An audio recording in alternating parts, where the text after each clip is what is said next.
All right, welcome back here, Calling the Audible. It's week 3 wrap and week 4 preview as we get ready for the turn of January. Is this the last January day? We have one more January Thursday. We have one more January week, and then we head into February, and February 2nd is the Super Bowl. So that's not this weekend. Next weekend, some teams will even have a bye. We got past Blue Monday, so that's good.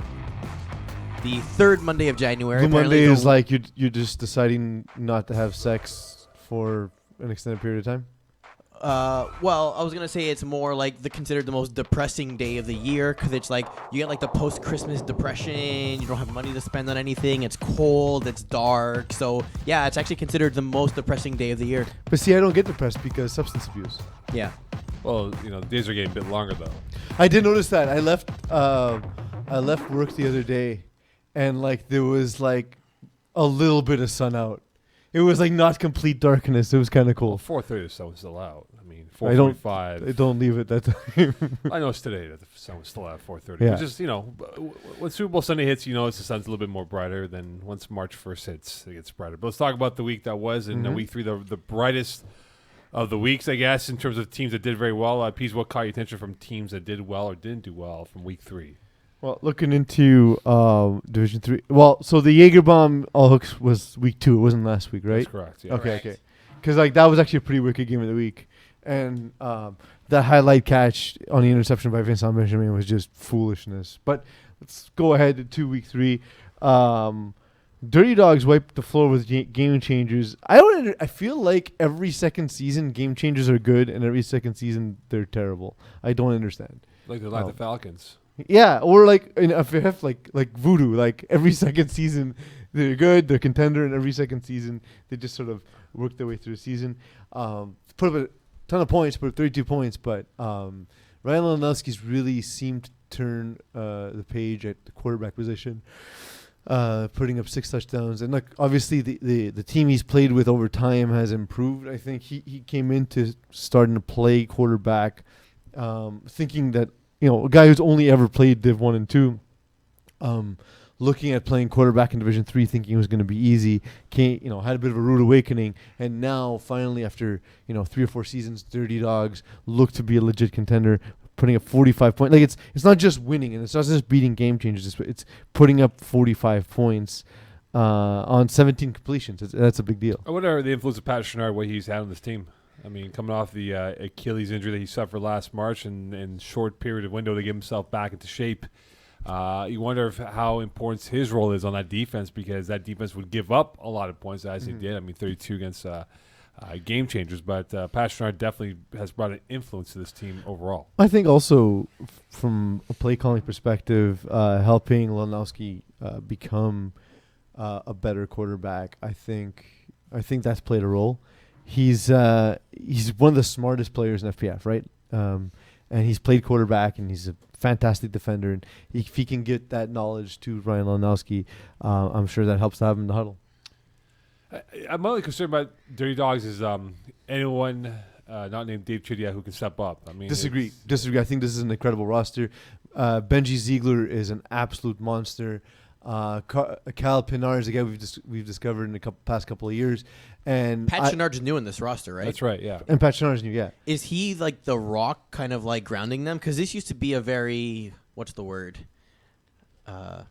sporadic team, I guess is the way to describe it. No consistency, the roster's all over the place. Whereas now we see the same people showing up and putting up crazy points every week. Well, I think Pat brings a first-class pedigree of education of what they can do, right? I mean, again, their defense has been not that great. And if we look at the Dirty Dogs stats for the season in terms of the player stats for the year on their team page, it's still a big roster. There's no question about that, right? But everyone's pretty much showing up to games. Absolutely. I do hope Nick Lassard is on that team full time, because that's a big deal too. But the thing is, as FPF is progressing, while it's important to have a big name player with the pedigree of Pat Chenard, you need to find bargains for their cap hit. And I think a guy like JC Bennett and a guy like Benji Ziegler give them that. Guys who can perform at a much higher level than what their cap indicates. And that's what you have on this team, as well as the guys that we know, like Dave Chidiat, like Pat Chenard. Could you see the receiving stats quickly, Eagle, before we go to the next game here in terms of the overall? So Bennett definitely second in command, but I mean, look, in terms of a second legit option, is Jason Bennett the guy that you fear if you're a defensive captain game planning against? He's a speedster. He has great cuts. He makes great catches. I've played with him. I played with him and against him, actually, yeah. Honestly, nuts when I played against him. honestly, he is great team guy and a guy you can use in a variety. Like literally, can line him up anywhere on the field, and he'll do a good job. And I think Benji Ziegler's gonna have a bigger role moving forward. And if Nick Lassard is on the team, he's the second best receiver on the team. Game that I saw was Backyard Bullies losing to Pineapple Express 34-27. We asked about Chris Olsen and the fact that he had a terrible start to the season, but he came up big, huge. They were down by a score at first, and they came back, and they were able to control the game. I thought it was a well-called game by Olsen, how he utilized A.J. Gomes quite a bit. It was a spread-out offense here. It wasn't anyone in particular that was the key factor. This was a team effort. Their defense really handcuffed Rich Humes. I thought Rich Humes was okay, not great at times. And I think at the end of the day, I know Sean Avram wasn't there, according to Brent Bockin's article of him watching the Niners against Packers. I wonder if he would have made an influence. I'm not too sure, but this was a well-played game on both sides of football for Pineapple Express in terms of Chris Olsen playing like a mature quarterback, and more importantly, that defense really making things difficult for Rich Humes and that offense really move the ball. I mean, I take away from this that if I could take something positive away for Backyard Bullies, and I've seen them play. I saw them play week 1. And Rich Humes seems fully recovered. And you look at him here running, 6 times for 57 yards and a touchdown. That's the Rich Humes we know and love. He's more than just a gorgeous smile. Well, Do we know who Backyard Bullies put on AJ Gomes? Because obviously it didn't work. They had a bunch of guys. Steve Sander was on that side. They had a bunch of guys lined up. There wasn't anyone in particular that was on AJ Gomes the entire day. So I don't really understand the argument of if Sean was there, it'd be different. You're not going to put Sean. No, but I'm saying in terms of I'm saying that Sean's presence on the field, right, as another option, short to intermediate route. Yeah, Does he suddenly spike everyone's speed by a quarter second, or how does this work? Sometimes you need a guy who's really slow. And Sean Avram is slow, nice enough for Rich Humes to get that. But this is a big one for Pineapple Express, though. I mean, this is a team that came in last spring, and they kind of did some damage in the regular season, had a bit of a cameo in the playoff run. I wondered if this will be the main team in terms of the overall roster. I believe Eddie Lee's on this roster, which he's listed, but he's yet to play a game. So I wonder if he'll get. I believe he's injured, if I'm not mistaken. Well, you got to show up to the games then. I mean, yeah, but he's not. That's it, though. But look, if this is going to be the core group here of guys, it's a pretty decent group to work with, especially in the competitive side of the division that they're in for Div 3. So I think this will be a fun team to watch if Chris Olsen is playing like he did on Sunday moving forward. Any other games? Yeah, well, I saw the highlights posted of the Brotherhood Lonzo Ballers game on our Instagram feed. It's still there if you want to take a look. And also on it's on our Facebook group, is it? It's on both. It's on both, okay. It's an IG story, and then Lance Daniels posted it basically in the group. There was it just looked, and you can see that too, like going through the play-by-play and going through the just the way the game played out. First half was tight. Second half, things just didn't go their way, and like there was a ball that like deflected off a defender, off a receiver, off another defender, and then diving interception by Jamal Gittins. Which, by the way, it always helps to have Jamal Gittins on your team, right? So I feel like if this game played out 10 times, I can actually see Lonzo Ballers winning about half the time. But the score makes it look a lot worse than it was, just because the flow of the game really did not play to Lonzo Ballers' favor in the second half. Are we concerned about Lonzo Ballers? I believe they're now 0-3. Is it now? Are they a team that we're surprised by the fact that they are at the bottom of the division, and at 0-3, a team that has pretty good talent to work with? There's no slouches, I would think, on this roster. No, but like they faced a tough trio to start. They faced Lavigne, Les Maluds, and Brotherhood to start. And the first 2 games, they were within a score. Yeah. So it's possible, I would say. That being said, I mean, you have Jared Taylor, who's only played 1 game with them, so I don't know if he's on the roster all the way. Kierak's subbed or played only 1 game with them. So what's your main core here, right? You obviously have Lonnie Johnson, you have Quade Johnson. Nice Dillon's on that roster. James Ohio. Yeah, I know, but like Sean Hennessy Ray Silvers. is there. But are those really the guys that are gonna, carry the load? I mean, Hennessy Ray and Quade Johnson should be enough, on most teams. You know what I mean? So, yeah, but Div 3s. But the thing is, the biggest thing about this is I said that they started off against a tough trio of teams, but like there aren't any Div 3 seems to be the division for which there is the most parity. Looking at the season before the season started, I thought Les Malades were out of place. I thought they should have probably moved up to Div 2. But in the end, it's actually looking like a lot of these teams moving up into Div 3 and teams in this Div 3 community have actually stepped up in terms of their performance. And it's a really tight division. When you talk about parity, you talk about. Are you surprised that there are 8 teams at 2-1? Not surprised, Mo, because I set you up for that entirely. I See what I did right there? No, Teammate right there. But is there a team that you think is inflated in terms of their 2-1 or 3-0 record in terms of where they are in the top 8? What I love, and having all 11 teams being between 3-0 and 1-2, is it makes the first 3 games kind of irrelevant because teams are so stacked up close together. Sweat and Beers have actually impressed me with the fact that they're playing so well. KGP, the two that worry me, as the screen changes for some reason. The team that worries, one of the teams that worries me is KGP. They're not scoring enough, and yes, you're not allowing a ton of points. They've only allowed 42 points in 3 games. That's awesome, but that's not going to maintain Well, itself. that's about 28 points a game that they're scoring. No, Peeze? I was gonna say I'd be more concerned about 69ers. Well, the next one I was going to mention is 69, because 69 is actually allowing more points than they're scored. You know what I mean? So like, any team that's scoring under 30 points a game you need to score 30 points to minimum to succeed in the playoffs. It's something we've seen over time in FPF. It's a standard. 5+ scores to win in the playoffs. Tell that to the Patriots Rams. Well, Well, they weren't playing FPF. Are you okay with the high rolling Sweat and Beers points for at 120, but they've given up 97, which I believe is the most amongst the teams currently in the playoff spot? I mean, so if you're gonna allow a lot of points, this better be the way your offense moves, right? So like a lot of it is pace too. Like if you've seen Sweat and Beers play, and you just know, for example, how Robbie Robinson runs his offense, it's very fast paced.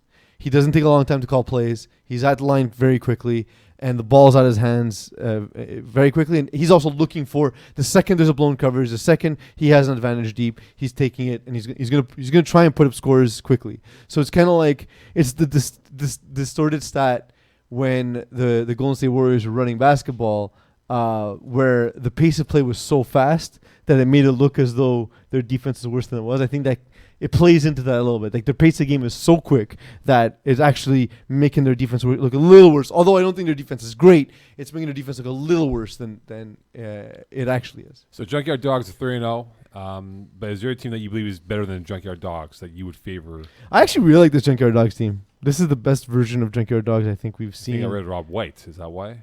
No. It's more addition by addition in this case. There is a note here. There is a note. We have a trade to announce. I gotta get the bell. Yeah, well, you can get the Sports Center ESPN breaking news. Felix-Antoine Lavigne will join us in 5 minutes. Actually, Yeah. And, I like feel very excited. I like Easy Jacobin, to be honest. I think they're just as talented as Junkyard Dogs. To answer your question, Mo.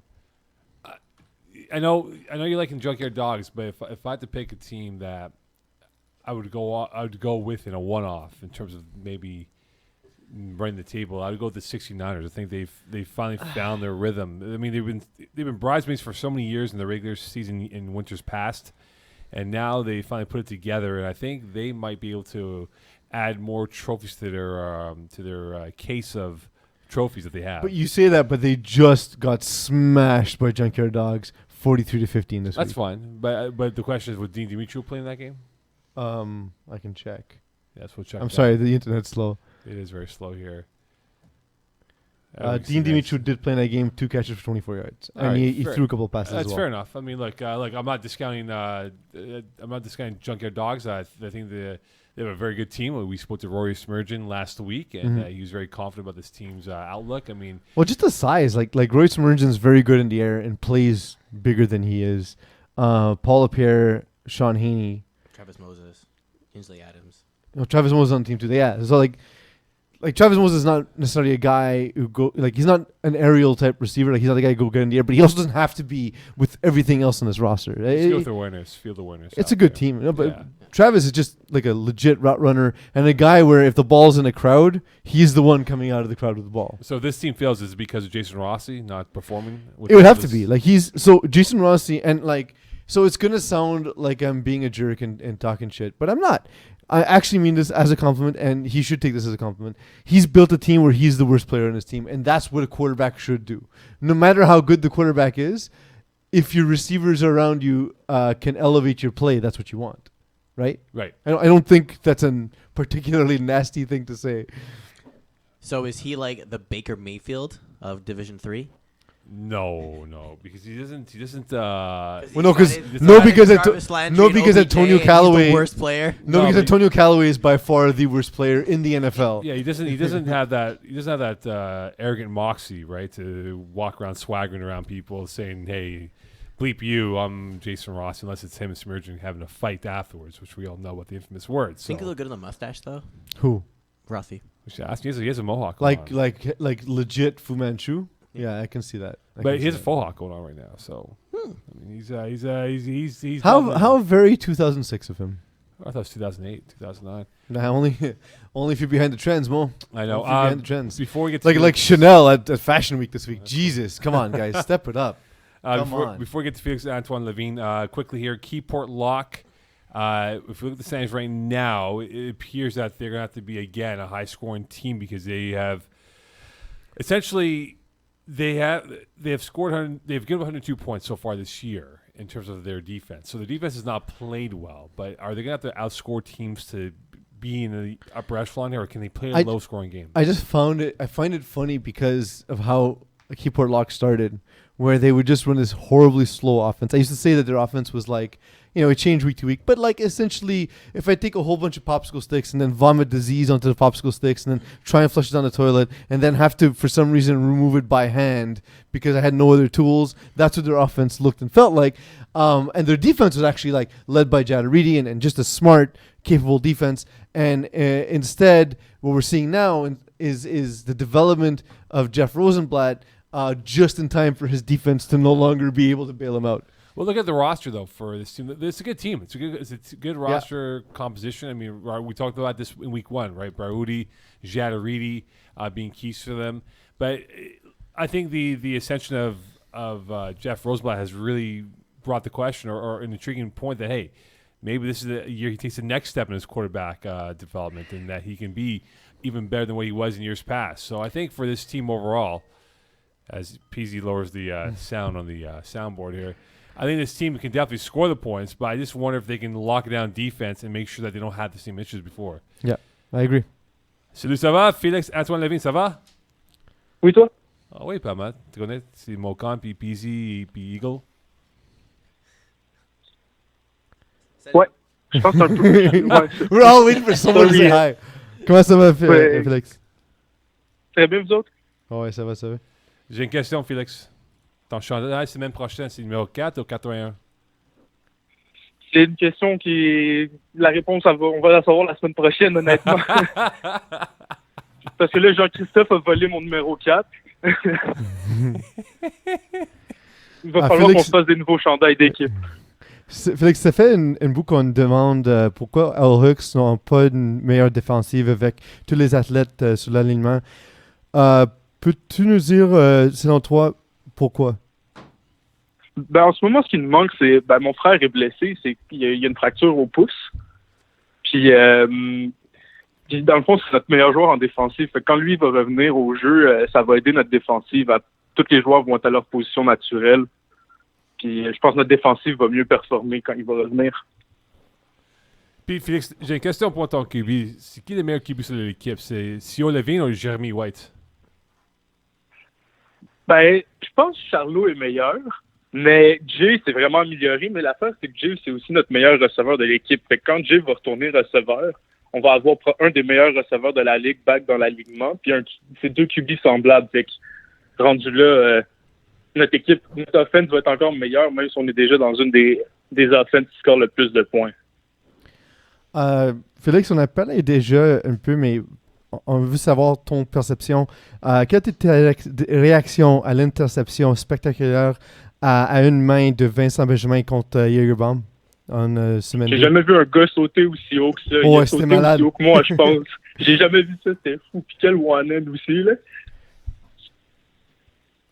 Puis, Félix, j'ai une question pour ton équipe All Hawks. Maintenant, ton fiche, c'est quoi maintenant? C'est. On est 1-2. 1-2. Ton division, c'est très difficile avec Brotherhood, Jagerbomb, puis Keep Lock, Mission Bearskins. Ton équipe maintenant, c'est quoi sur l'équipe qui est le plus meilleur? C'est ton receveur, c'est haute défense? Parce que l'année passée, la défense, c'est pas la meilleure dans la ligue. J'ai pas entendu ce que t'as dit. Ton équipe maintenant, c'est quoi les meilleurs? L'offense ou la défense? Parce que l'année passée, ton défense, c'est pas le meilleur dans la ligue. Mais maintenant, c'est quoi le plus meilleur dans l'équipe? Mon rôle numéro 1, c'est rendu. Je suis le snapper. Fait que c'est rendu ça mon rôle numéro 1. Puis en defense, j'embarque quand les gars sont plus fatigués ou si on manque de joueurs. Félix, Alex sont maintenant rendus dans la Division 3, c'est la première saison. Quel a été l'ajustement le plus difficile pour ton équipe depuis que vous avez monté de division? C'est définitivement en défensive. Je pense qu'en offensive, on a tout le temps eu de la facilité à scorer, mais en défensive, plus on monte de division, plus les équipes ont un bon playbook, plus c'est des bons athlètes, puis plus les QB font des meilleures lectures. Fait que c'est ça le plus gros ajustement, je pense. Les équipes qui bien. C'est quoi les meilleures équipes dans ta division, sauf les Hawks? Je dirais Junkyard Dogs parce qu'on a joué contre eux une couple de fois dans les saisons auparavant. Puis là, je trouve que cette année, ils sont rendus avec un pas pire roster. Ils ont beaucoup de joueurs de talent. Une autre question pour moi, Félix. On a tous vu le duck move de Jeremy White quand il court. On a discuté déjà avec des gars de Rules Committee si ça supposait d'être une fly guard. Maintenant, c'est pas une règle. D'après toi, est-ce que c'est comme une move que c'est une fly guard ou non? Jay fait vraiment attention pour garder ses mains en haut pour vraiment pas que ça soit proche d'être un flag guard. Fait que de la manière qu'il fait, je pense pas que c'est un flag guard. Mais s'il gardait ses mains un peu plus bas, parce qu'il monte ses mains quand il fait le move, mais s'il garde ses mains bas, là, ça serait proche d'être un flag guard. Félix, j'ai une question pour toi. Jeremy White, en fait, il y a une autre équipe en division 4B EasyW. Il y a plusieurs joueurs sur cet alignement qui sont les mêmes que All Hooks, mais t'es pas sur leur alignement. Est-ce que c'était par exprès ou t'étais pas invité ou qu'est-ce qui arrive? C'est parce que moi aussi, je joue en division 4B avec Mongoose. Mais il n'y avait pas une option de jouer avec Jeremy White. Pourquoi avec Mongoose? C'est parce que c'est une équipe avec toutes mes amis d'enfance, dans le fond, puis du secondaire. Fait que je t'embarquais avec eux. Puis Félix, dans l'équipe, après toi, puis Jeremy, il a Matthew McDuff, puis JC Ferlon. Le rôle de les deux joueurs sur l'équipe, c'est plus important, non? J'ai pas entendu? Les deux joueurs, Ferlon puis McDuff. Ouais. Sur l'équipe, c'est plus important pour l'équipe, pour les deux, pour jouer bien?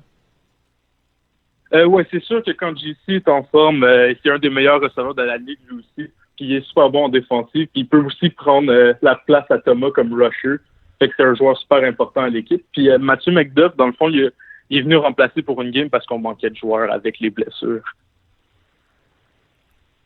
OK, alors Félix, merci pour ton temps. Bonne chance pour le reste de la saison. Merci beaucoup. Salut. Merci Felix-Antoine Lavigne de l'équipe All Hawks here. And of Mongoose. Mongoose. I feel like that should be a gentleman's club if it's not. Mongoose? Yeah, but like a very classy one. Look it up. See if it's there or not. But like, would there be like geese on stage? 'Cause No. You would have men, obviously. No, but like No. it's a combination. It's like a hunting club, strip club. It's like a golf club. But you need to check your guns at the door, obviously. Yeah, I was like, this is getting weird. It's like a rustic type of environment. Yeah, I didn't realize the problems with it until I started thinking it out loud. Absolutely. here's a team that no, we've not really talked about, the Crew. And whether or not they should be taken seriously. Their path of destruction has been very impressive this year, gentlemen, and what they've done so far in Division 3. I've watched them play. The Crew is a team that is right now at 1-1. I wouldn't take that as them being weak, but they have run through the Bearskins, winning by 26. They tied Martin and Lefly 28 apiece. They lost the Yargo Bomb by 5. And Jägerbomb is a touch better than we thought they'd be at this point in the season too, right? Like, especially considering that they haven't had Simon Deschesne. Simon Deschesne, that's boy. His name Simon. now from henceforth. Sorry? Simon Deschesne. Simon Deschesne, sorry. But when we look at this team, though, in terms of their overall athletic skills of Nadon, Detier, Mezier, these guys all have played high caliber football. Are we underestimating what this team can do perhaps for the next 3-4 games and maybe getting themselves into that upper deck of talented teams in that division or that conference for that matter? I wasn't listening to your question. I had to come clean there. I couldn't even filibuster. Detier, Nadon, Mezier, these are all high-level players. Can they put together a string of wins and get themselves in the upper class? They have Keyport, Lock, All Hooks, and the Commission coming up, so not easy games. But very true defining games, winnable games. Yeah. I mean, yeah. So I am not. What we do is not journalism. I am not unbiased. I am very heavily biased. There are, I think, 3 teams that I've absolutely fallen in love with since they've begun their time in FPF. The first of which was Jägerbomb, publicly. Still a huge Jägerbomb fan. Love those dudes. Really nice guys. And, of course, the fact that they've improved over time and they've risen from Division 5 all the way to Division 3 is impressive. Flagmont Lesac, to me, was the team that was going to eventually dethrone the Finest. That has not yet happened, but I always cheer for it because I just love the dudes and love their whole approach. And finally, it's the Crew. So I love the Crew. I think they're insanely talented. And what they've done in FPF, despite the fact that they're not like veteran FPF players, is been truly, truly impressive. So I think they have enough talent, definitely, to take the next step. We do our new segment now, Real or Fake Players. Let's do it. And so last week, Eagle was a perfect 4 for 4. Peeze was a 2 for 4, correct? It's good. 50% is pretty good. So if you're using baseball averages, that's a pretty solid baseball average. Yeah, I scored half of what Eagle got, and basically I know now how he feels most days because he's half of my height. Well, of course, you did beat him, and we'll talk about that game later on. Okay, so I'll give you a player name from the aforementioned Crew. Real or fake? All right. Fake. Sorry. I'll wait. Max Olivier Odette. Max Olivier Odette's absolutely real. He's real. 8 catch, 48 yards. Absolutely real. All right, boys, you're off to a stronger start today. Woo! I've actually met him. It also helps that we literally had the roster on the I screen. know, but And I was like, I'm pretty sure I saw those letters in that order. I've seen him play in person, so I know he's real. Oh, well, don't worry. There'll be some fake or real ones coming up. It's going to be much harder to fool us for Division 3 or like higher divisions. Well, where that's why I don't do it for 1, 2, or sometimes 3. Because you say that because you're not 37 years old and you're not forgetting names yet. It's going to happen to you, Eagle. It's going to happen soon. Well, that's it. You can't do this for 1, 2, or 3 because we know those divisions but fairly well. you just did it for 3. I know, but I want to see if you guys were paying attention for Div 3. That's why. I was paying attention, baby. That's right. All right, listen. Which team needs to win badly here before we get to Division 6 and 6D here? Which team needs to win badly here, Peeze, in terms of who you think has to win this week before the Super Bowl bye week comes into play next week? Who needs to win badly? I thought we were doing more names. Well, let's do one because you can't do too many of this because there's you got to. Division 3, which team needs to win badly? Look at the standings up here on the Peeze-tron. The Jumbotron. And there's a 30-inch or a 42-inch TV there. There's a lot of bezel, so I don't know. All right, so which team needs a win? It could be a 3-0 team. It could be 2-1, 0-3, 1-2, whatever you think. Well, 3-0 teams at this point in the season, given the fact that the field is so close, no one particularly needs a team needs a win. Although it would be nice. That being said, there are only 12 teams in Conference B and 14 in Conference A. So if you're an 0-3 team in A, you basically need a win. So, but even some of the 1-3 teams, they're teams I thought they could be doing better in Bearskins, Lavigne, and All Hooks. I thought those teams were going to be some of the strongest teams in the division, and all of them under 500 to start the season. I'm convinced that 2 of these will take a huge rise in the standings, and one will be left behind. I just don't know which one that is. It might be all hooks unless they configure the defense. And there's a good point I hadn't realized. And if I look back, of course, Theo Lavigne hasn't been playing and hasn't even been throwing hasn't been throwing for all hooks. Definitely that changes the team completely. If he's not back soon, they might be the ones on short end of the stick, and it might not even be their fault. I look at Conversation, and I think at this clip now, and look, it's still early. We're only a third through the season, and obviously things will change because we're not going to have the same standings in 3 weeks' time where teams might be 4-2, which I don't think all 8 will be. But if you were to forecast right now, I think that the cutoff now at minimum to get perhaps 6, 7, 8 might be 5 wins because of how close these teams are in terms of the win-loss record. But if I have to pick a team that needs a win badly this weekend, I have to go with past our prime. If they're playing this week, which I'm not too sure which games are on. Perhaps it's finally happened, Mo. Perhaps they're now finally past their prime. You've always said you weren't a big fan of past our prime. They got Pineapple Express I said coming up. the opposite thing many times. Is that this week 4, Pineapple Express against past our prime, the Battle of the Peeze? Yep. So where's that? Hebert, or is that where? Lachine Dome. It's literally written on the screen. I can't see the screen because you're not showing the schedule. It's right here. Oh yeah, there. Sorry, I want to see the schedule, overall schedule. I'm not used to that port. So the Sheen Dome on Sunday, 9. Oh, that's on my field, 7 p.m. So I can watch that firsthand. For those uninitiated to the program, Mo teases me about Pastor Prime because there was a game where we rolled out a team that featured Felix Laflamme, who now we know playing in the Studs and was all Canada receiver, and Cincinnati Bearcat, Bruno Labelle. And we got beaten by the retirement home known as Pastor Prime. Yeah, you haven't been on and that. Our record, I remember with Moose and whatever variation of Moose there was, we would have around a 70% winning percentage, but our record against Pastor Prime was 0-6. It was nonsense. It was just a team we could never beat. It's sort of like USA North Korea beef. Yeah, we were North Korea. Absolutely. And they're USA. Before we get to Division 6, Stacey Marshall says, very cool. So you're welcome, Thank you, Stacey Marshall. Thanks for watching. Who is Stacey Marshall? We'll find out. Is it a male or female? Because it could be either. It is one of those people. It's just 2019, Mo. Well, no, I'm saying because we're trying to have That's a trick question. No, but we're trying to have we're now incorporating more co-ed and female coverage, so I'd like to see more of the female viewers tune into the show, right? Not only just have us 3 watching the show over and over again to show, hey, Rob, this is great numbers again. Yeah.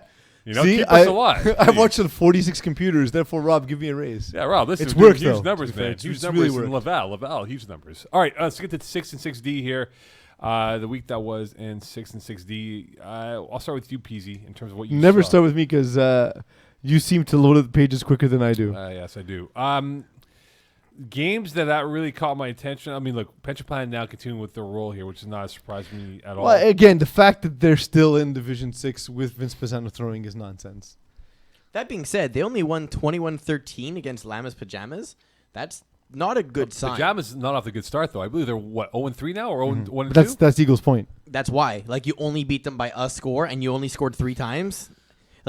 Pisano went 15 for 22, but they're dink-dunk passes down the field. Who's your deep threat in this game, right? Anthony Fidja has 1 catch for 20 yards and a TD. That's it. But I wonder if Vince Pisano has recovered from last year's tough. Because they've had some tough endings to their season. I know. Who was that team again that beat? Oh, it was One Speed Power that smashed them in the playoffs. And then they lost to U, I believe, in the playoffs. So that's the funny story about that game. That was the game played on the Saturday at Loyola at 12 noon. Oh, I was thinking last winter. No, because we beat them in spring. Right. I'm talking about 2 winters ago. And so that was the game where I actually felt ill, and that's when the chickenpox began, right after that game. So what you're saying is Vince Pisano was responsible for your demise? He could have given me, what's the Italian voodoo thing they do? Malocchio. Yeah, I think he gave me that, the evil eye. So that's why. It's possible. Do you need some olive oil and boiling water?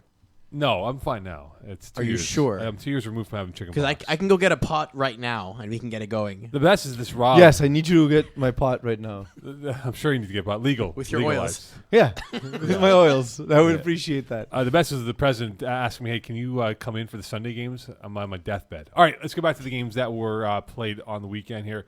Other games that You were on your deathbed, but my voice was gone completely by that point. It was terrible. That's all right, though. Rough week. Other games that caught my attention. I saw that Masters of Coin beat up on Fridge Raiders 47-26. Surprised by that, though? Sorry? Surprised by that? No, I liked Masters of Coin, but I was concerned about who was going to throw for them heading into the season. But whoever Max Diane is, man, he played well.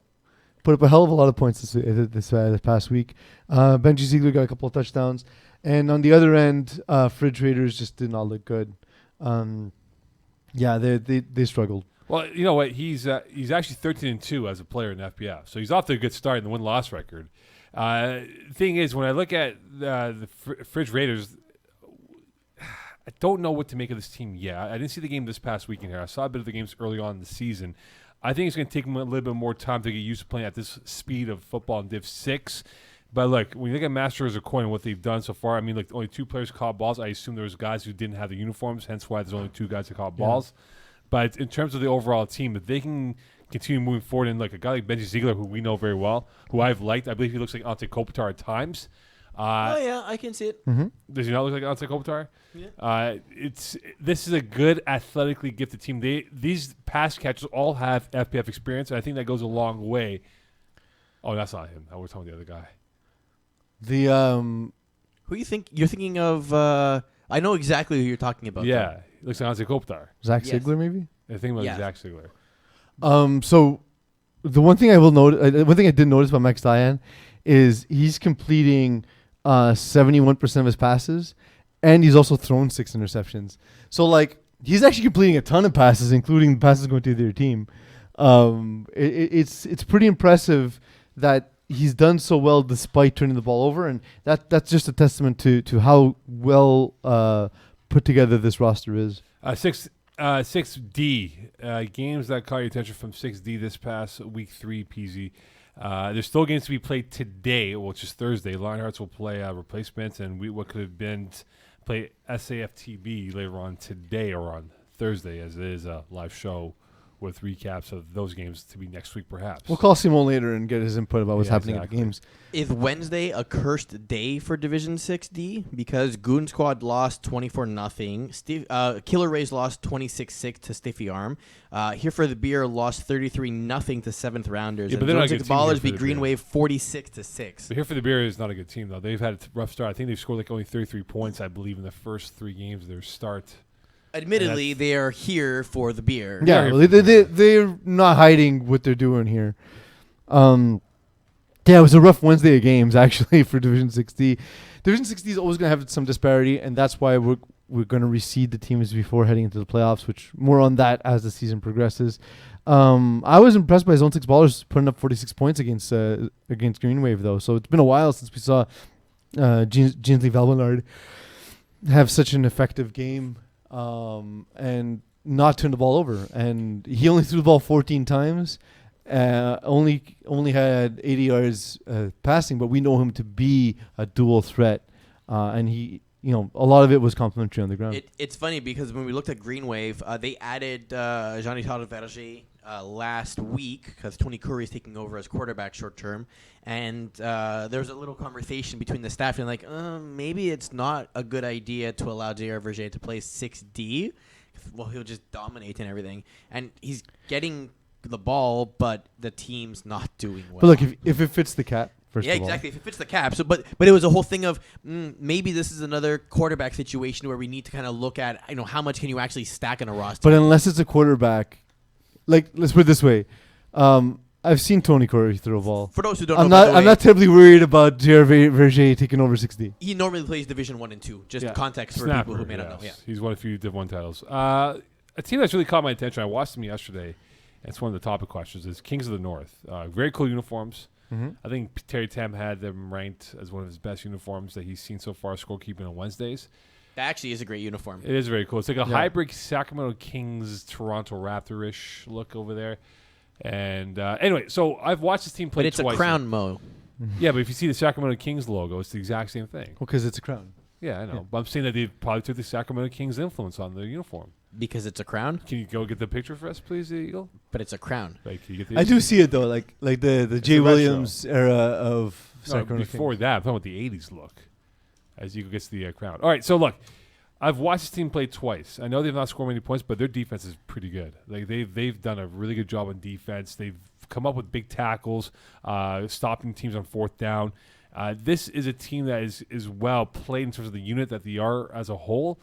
I just wonder, though, can that offense pick up the pace here? Because we talk about points forward, Peeze, and you always bring up the old adage, 5 touchdowns should win you a game 9 times out of 10. And they'll go through a teeth of games. Like, they lost to Average Joe's yesterday, but this is a team that I think if they can get the offense in rhythm, they might be one of those dark horse teams that could probably upend the top 4 of the conference that they're in right now. So I actually played a scrimmage against Felix-Antoine in the preseason, and I was impressed by his natural skills, his ability to throw the ball.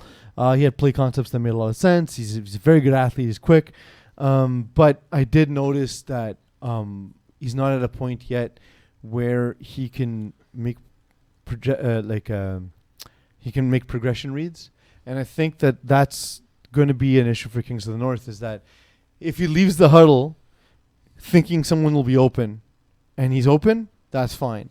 If he leaves the huddle thinking, okay, on this play I think this will be open, and the other team takes it away, his ability to progress the reads and his ability to adjust his footwork to said reads is not there yet. I'm going to be the stupid person here and ask the question for the audience that may not know. What is a progression read?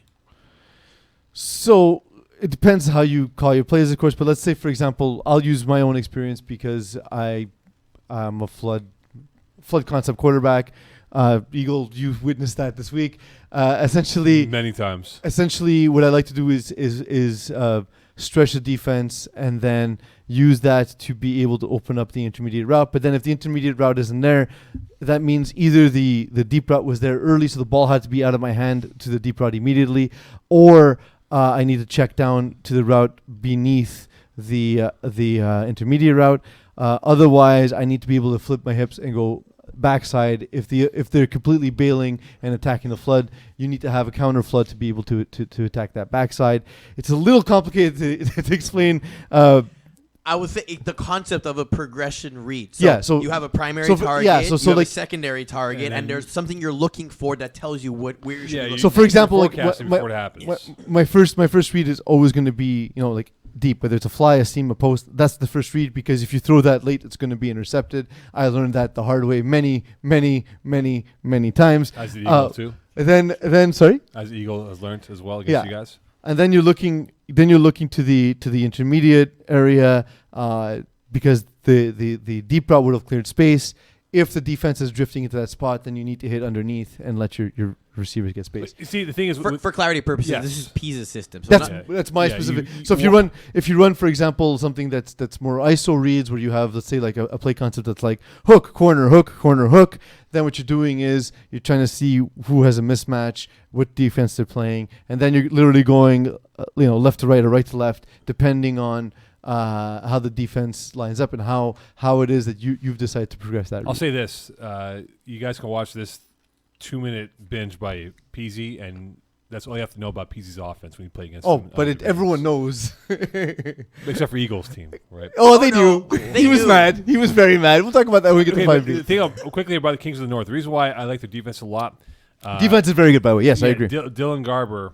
Hold on. Did I get the Garbers right here? Dylan Garber from Trap Stars. He's not on this team though. Ryan Garber. Garber, the quarterback. Ryan Garber. My former quarterback. He is also not on this team. For Trap Stars, we're talking about. He's on Trap Stars. Yeah, that's what I want to make sure the Garber's correct here because they played the first week of the season. Yeah, that's right. So look, Ryan Garber, I beg your pardon, right? That first game, he did not do anything against them. Since then, he's thrown for 12 touchdowns, right? So that's an indication that I think that Kings of the North can definitely be a real tough out with that defense. But again, they remind me. You know what they remind me of? The Vikings. Thundercats. Which ones? Oh, the Vikings / Thundercats. There's been like 8 iterations of it. Well, they played the most recent one. Yeah, they played in lower divisions. They always had a really good defense. The Nick Gendron Vikings. Exactly. They always had good defenses, but never a good offense. This same parallel with these guys here in terms of what they can do. Well, but that said, and we know guys like Danny Ostigi. But here, I have a question for you, Mo. Real or fake? Sean Furlong. Oh, he's real. Sean Thomas Furlong is actually his name, so Sean Furlong's fake. Well, come on, sorry. seriously, Jesus. But the dude's tall. and you can't teach tall. He's very athletic. He's very usable, and especially on defense, he makes it difficult for quarterbacks because he positions himself in a way that you got to throw over him, and it's difficult because of his size. That another guy on this team to pay attention to is Marc-Andre Blais. Very good route runner, very sure hands, very quick. I like him a lot. Very good scorekeeper too, also. Blais. Nice. I didn't know that we employed him. Yeah, neither did I until I found out last week. Neither did I. We employ a lot of people at FPF, as it turns we out. do. Have we reached that point now where you're walking through the corridors like, who is that? Yeah. He's the new employee. Oh, really nice. Look, Trapstar, speaking of them right now, Garber 12 touchdowns in the last 2 games. Is it them cashing in on an easier schedule or them being a legit contender? Who's this, sorry? Trapstars? Trapstars, yeah. Look, Can you guys get jerseys? They I have don't jerseys. What are these? It's their jerseys with numbers on the back of it. There's no What are requirement. these? But there's no So requirement. first, we're looking at the Sacramento King ripoffs, and now we have yeah, seriously. the Contact David Della Rocca for all your graphic needs. I'll go to Sportira. And yeah, he'll set you up with Sportira. Call Karina.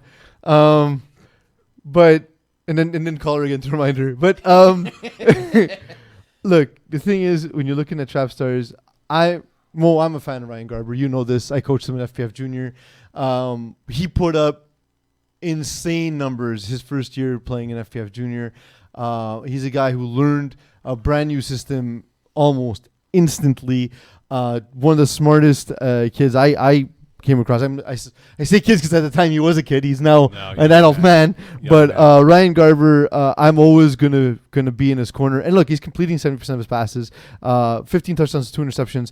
That doesn't matter who you're playing against because that's what you need to do if you're playing bad teams. That's what you need to do to bad teams, right? 12 So in the last 2 games, no INTs in the last 2 games. exactly. So now they play Average Joe's, which is going to be a tough matchup. Shambo is not going to be an easy matchup, and Pension Plan, as well as McAdoo. Like, the heart of their schedule is now, right? So we'll have some answers. I think they'll go 2-2 or 3-1 in this stretch, and that'll show us that, yeah, they're going to be amongst the competitors because those 4 teams are some of the best teams in the division. I think the Average Joe's game will be a good one for them, but I think Joe's saw them play last week, saw a bit of the game again this week against Kings of the North. I think they're a bit predictable. And if Trapstars can figure it out early in the game, I think they have a really good chance to pull away because I don't think the Joes can go score for score with Trapstars. But if Trapstars played like they did in week 1 against Kings of the North where they couldn't get the offense going and play down, not play down, but play to the level of what Average Joes are, it could be a very intriguing game where it's in the balance until maybe the last play of the game. Mo, before we continue, we have to address a comment in chat from Ryan Aridi asking, where is the great sex that you promised everyone? Oh, it was off camera, Ryan. We go 3 hours straight. Me and Mo, man. What we straight. have is special. It's Ryan Reedy, man. We have a special bond, Ryan. yeah. No, but I was talking about me and you, Mo, and our specific bondage. It's 3 hours straight. We go 8 divisions, wall Endurance to right wall. there. We do this for 3 hours. I'm basically a masochist. Wall to wall. We keep ourselves hydrated with some fine green tea or coffee or Dehydrated water. in my case. If we want to get a thrill, we got some Sugar Rush cookies over there to our immediate right. So, Woo! Yeah. so we do have our sex. You know, like I said, this is like better than sex. Watching us for Eagle, 3 do you hours. eat cookies after sex? No, then you get crumbs in the bed. That's the worst. I mean, you don't have to have sex in the bed. Yeah, but where are you going to eat the cookies? You know, put on the poll question. Whatever the poll question is, Poll question. I second it. Yes, put it in the poll. Yeah, we should put on the poll question. Do you eat cookies after sex? Do you feel more satisfied after 1 hour of flag football or sex? Yes. The answer is yes or yes. Yes and yes. All right, speaking of satisfaction, 6D. You look at Stiffy Arm, you look at South Shore Seaman. Would you take those 2 So, teams? like, Rob, pay attention when teams I know. register these names, man. You must have thought they're South Shore He-Man or something like that. I don't know. All right, so you look at Seaman, you look at Stiffy Arm. Would you take these 2 teams over the 3-0s that's above them, which is the Trojans, Tropic Thunder, and Inglorious Bastards? Where would you take them? To like a dinner or like a movie? Movie, maybe. Yeah. Maybe a walk. You know, Yeah, so, like, it depends. Because if I'm trying to get to know them, definitely a walk. Because in a movie, you're glued to the plot, right? yeah, like you eat popcorn. exactly. Like, it's, unless like it's a movie you're not really interested in seeing and you just sloppy ass makeout session in the back, that might be the thing too. Then the Seamen are definitely your people. Then. Well, the Seamen are basically L'Equateur 16 movie theater because they're all over the seats. Do you guys ever get that feeling like, you know, you ever watch like CSI when they want to see the semen stains in the hotel of the murder scene and they use the fluorescent neon light? Do you ever want to bring one into the movie theater and see God knows. Well, you're not from the East End, so you don't know this movie theater. This movie theater, like they've reupholstered the seats 10 times and it's always covered in semen, no matter what. Like it always looks disgusting. The floor is always sticky. And we don't understand where the sailors keep coming from. Like there's no water nearby the cinema. I know. They just don't bodies know. everywhere. off the South Shore, apparently. off the Notre Dame though? No, like well, that's what Right off the 25. I mean, it is exactly. sailing Seriously, arts, off the so. 25, right? No, so like I think Tropic Thunder's been playing really well, much better than I anticipated. And Glorious Bastards, also spell your name properly. They're interesting because they're from FPF Junior, and it's letting me know that perhaps they should teach spelling in schools. So I was gonna correct this when we were looking at the teams, and I was like, "Well, no. If you named your team something, I'm gonna leave it. But also, But like at least if you're gonna misspell it, be Inglorious Bastard, like turds, like TURDS. Yeah. no, then Rob wouldn't approve it. Well, come on, South Shore Seaman. Yeah, South Shore team is not really the most. No, honestly, I'm pretty confident with the 3 on top, and I've always liked Trojans, and the fact that like the 2 top teams here have scored 102 and 109 points, and neither of them have allowed 60 points. Bastards and Trojans play week 6, so that's gonna be fun. Yep. And that's in Broadside on a Saturday night, 8 p.m. On February 8th. Because it's in front of you. I was like, how do you always remember that? Well, it's right in front of me. Are you believing the hype with Jacob Souls and believing the hype though and how they've been so far this year? Jacob Souls off to a really good start. Believing the hype also up in the standings right now with where they're situated as we speak. As So Eagle whip it up on the TV screen. I played against them. I don't know if I remember. I think it might have been Fall Cup. They're talented. They're very talented. It's Souls just a family question game, too. of getting on the level with everyone else, and it just seems like Jacob Souls is protecting the ball more than he has in the past. He just needs to put up a few more scores than he has. He has 11 combined touchdowns in 3 games. That's okay. You need to do a little bit more. But the team But has we some look at great Garber. athletes. Garber has what, 12-3? I mean, same thing though. 11-3, I 12 thought he and had 3. 15. Oh, 15-3. Well, that's okay though. 11-3 is not bad. It's fine. It's fine. It's just, but like It's almost but- 4 but- touchdowns per well, game. again, I'm not saying he's terrible. I'm saying the next step to be a dominant quarterback is to get average 4 to 5 touchdowns a game, which he's not quite there, right? So he's almost there. Let's say at 12. He has I'm splitting hairs in a sense, but I just know there's a lot of talent, and I'm excited to see them develop because I think they're right at the precipice of becoming one of the next best teams in Division 6. Their last 4 games is like a death row, and that could make or break of where their playoff thing can be. You got South Shore Seaman, Steffi Arm, Trojans, and Tropic Thunder, all 4 solid teams. Yeah, they have before that they have Diablos, BDR, and 89ers.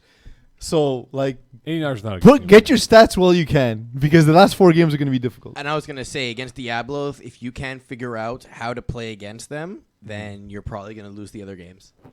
Yeah, but I think they'll beat Diablos just because they have better athletes. And they'll have their bye week after Super Bowl. So this is their last game until February 8th. So they're going to go pretty much almost 2 weeks without a football game in play. So you would want to get this victory and not have a bitter taste in your mouth, if you know what I mean. I know what you mean. Exactly, if you know what I mean.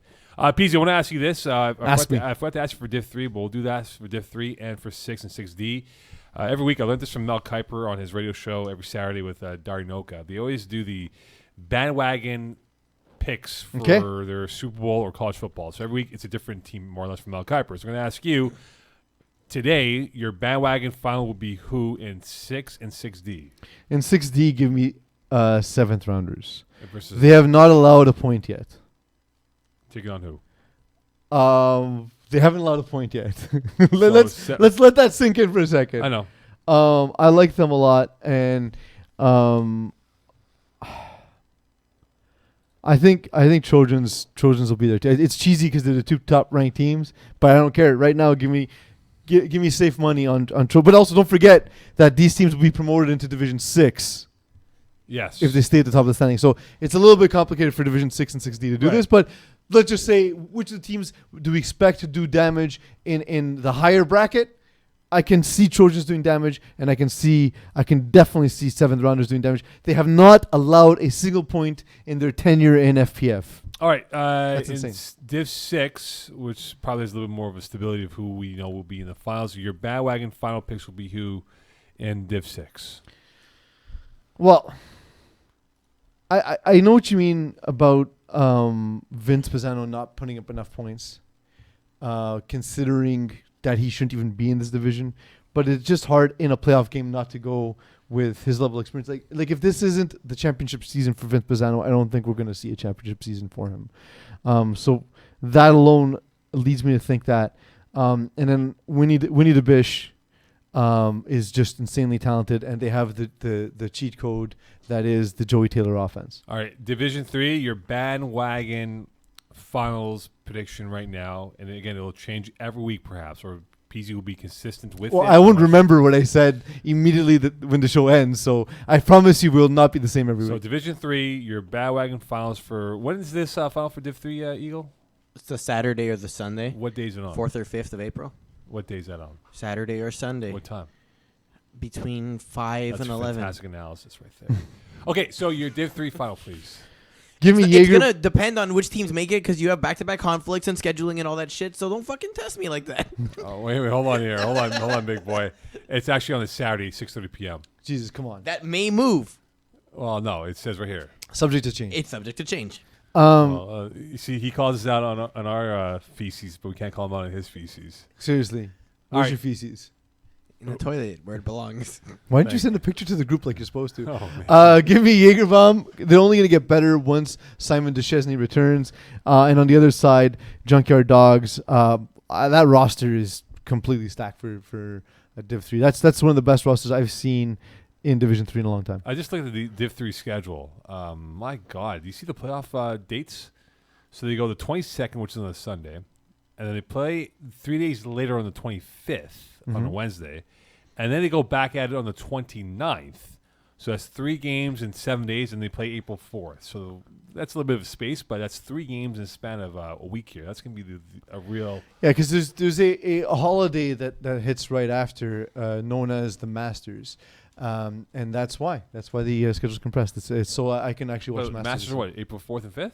Yeah, exactly. And no, it's the weekend after, isn't it? No, the weekend after is Easter. I know it falls. Eagle, on, can you, it falls on Easter weekend this week. That's why I finally get to watch the Masters. Mo. It's been 5 years since I've been able to watch it in peace. He's watching in PVR. I don't see that. I got my green jacket ready to go. I'm very excited. The FPF jacket. Yeah. We should give out FPF green jackets. Like if For you're Hall a of Fame? Masters, you're the master of your domain, like South Shore Seminar. Okay. The So Masters- hour there's the one, Masters of that movie theater. I'll tell you that much. hour 1 of the books, and hour 2. What do we have coming up in hour 2, Eagle? Division 1, Division 2, 35 plus, and Division 4, A and B. Who's our guest for the hour, please? We have none other than legendary receiver, NDB, and quarterback Anthony James Gomes, who apparently is not as good as Rory Thimmerjan from last week, so we'll hear his opinion on this. We'll get his analysis on Division 1 and 2. He's the writer for the division, so I'm very excited. Is he to really? get- Yeah. AJ Gomes? How do you not know who's writing for? How do you not know who's on the media? Because I team, see Mo? a cast of rotated writers here. Like I see Brett Yeah, Block. he writes 1 and 2 for the power rankings and picks, but he previews the weekend games as well. Oh, man, I should know what's going on here with AJ Gomes. You should. All right, hour Coming 1. back soon! Hour 2 coming up next here on Calling The Audible.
lit the place up.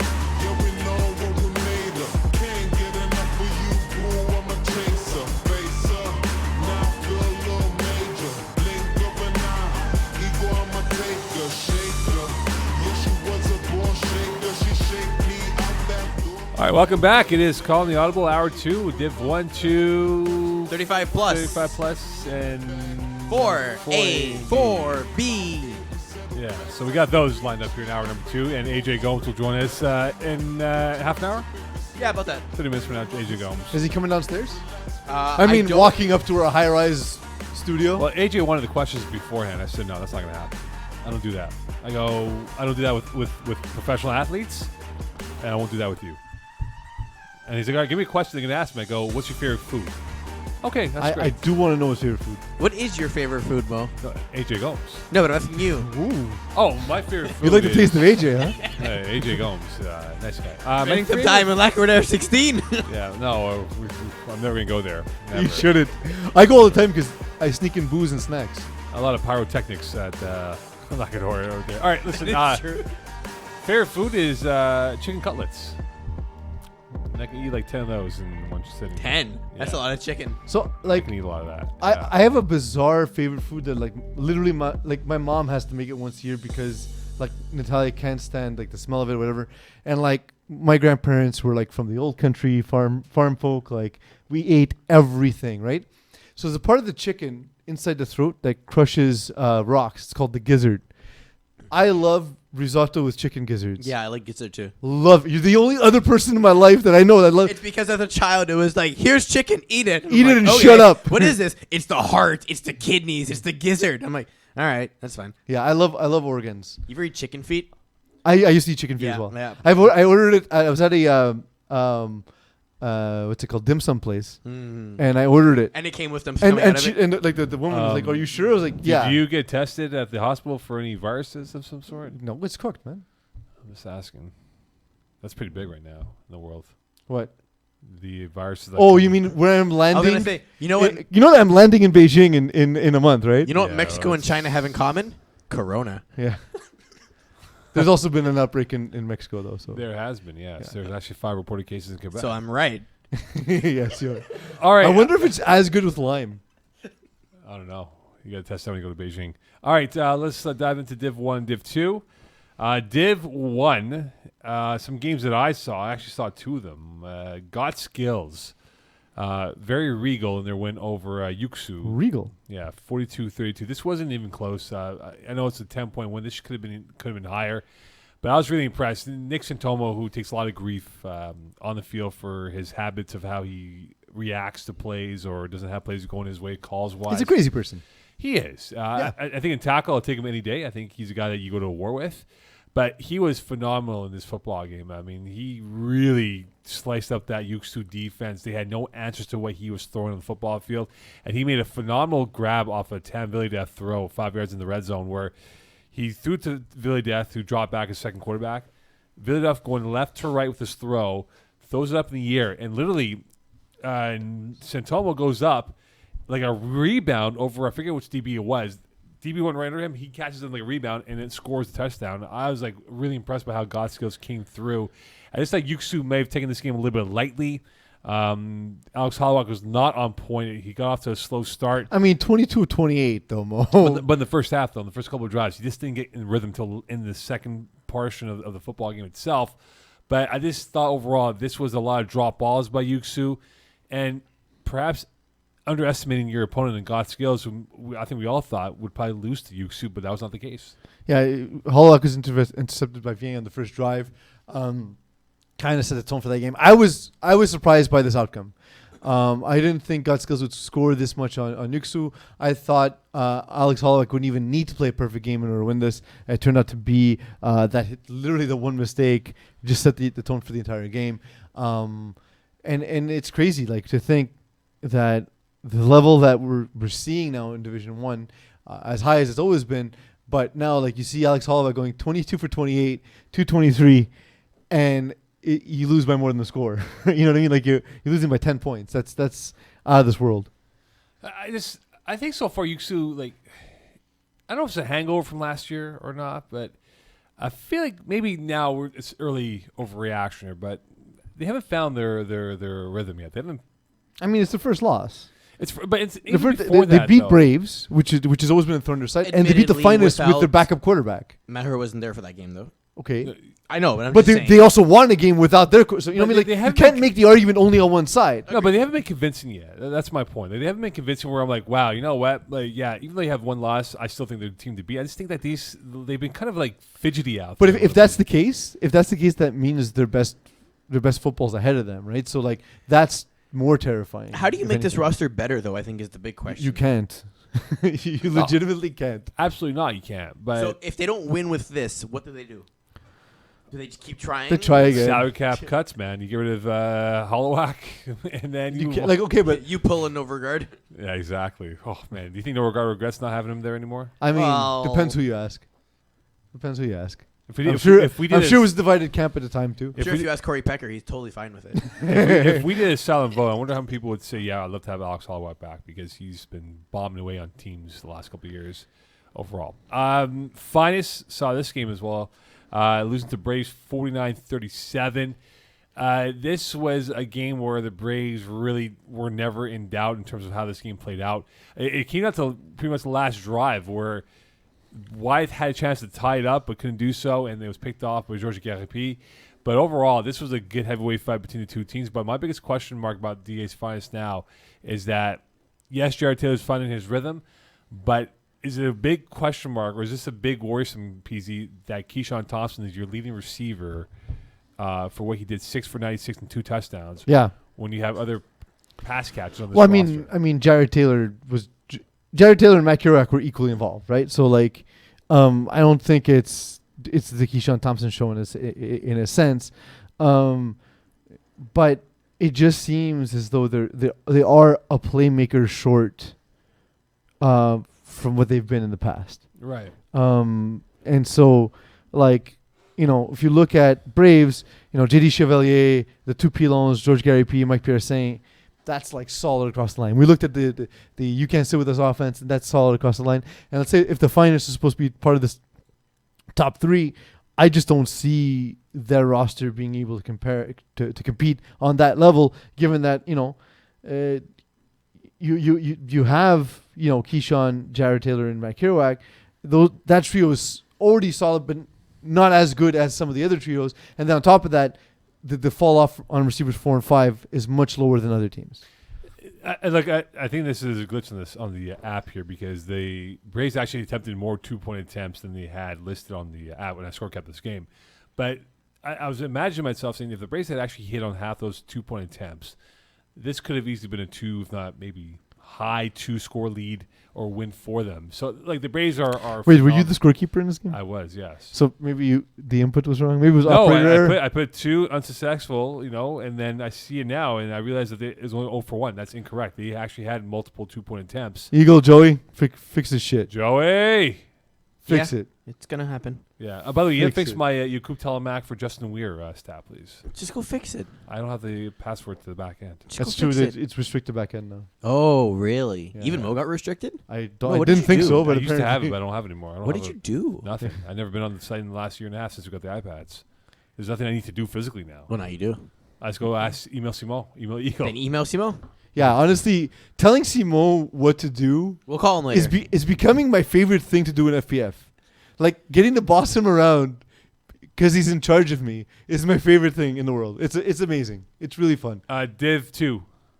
Games that caught your attention from Div 2 that really was like, oof. Like we Well, talk about Simon getting his butt whipped by no regard, but that's no point because it was not even Well, close. like I said, I don't see a winnable game on the schedule for lightweight as presently constituted. So did they overestimate themselves as being heavyweights? But really No, they're there were lightweight? players that committed and then did not play on the team whose names I will spare on this We podcast. can't out Lisa them. S. Oh, I'm sorry. L. Simpson. We can't out them though. We can't. I would prefer not to. What's more likely to happen? You snitching on that, or us finding out who was the one vote that didn't go for Jeter in the Hall of Fame? Perfect, 100%. Well, we're gonna find out the Jeter one, I imagine, soon, next day or so. But this wasn't even close, though. I mean, they essentially, and if you go look at the stats, Eagle team stats, this should be up there because I did put it at the end. They had one punt, no regard. You know why? Because Corey Pecker had one play left before 5 plays. He's like, you know what? I'm not gonna. It's like no mas. I'm gonna punt the ball away. Game over. Yeah. That's the most insulting thing I to don't an think so. opposing team. That hey, they punted the ball with a score like that, knowing very well they could have. I think he just didn't want to, I'll be insulted. do any more damage to lightweight. No you know what I mas. like about this stat? Total number of plays ran, 27 apiece. 53-26. But you know what? What a slow game though, man. But you know what? 27 Norgard had, I plays? think, 2 pick sixes in this football game. So just add that total to the buys of Simon Dajna, who, by the way, I think is only 900 yards away from Marco Masiocha's number 3 spot in all-time passing yards in FPF history. BYOB beat Les Stud. Not entirely surprising, but they're sort of like both of these teams are sort of the mid-pack Division 2 teams, like teams that could beat anybody on a given week, and they're going to sort of cannibalize the middle of the division, and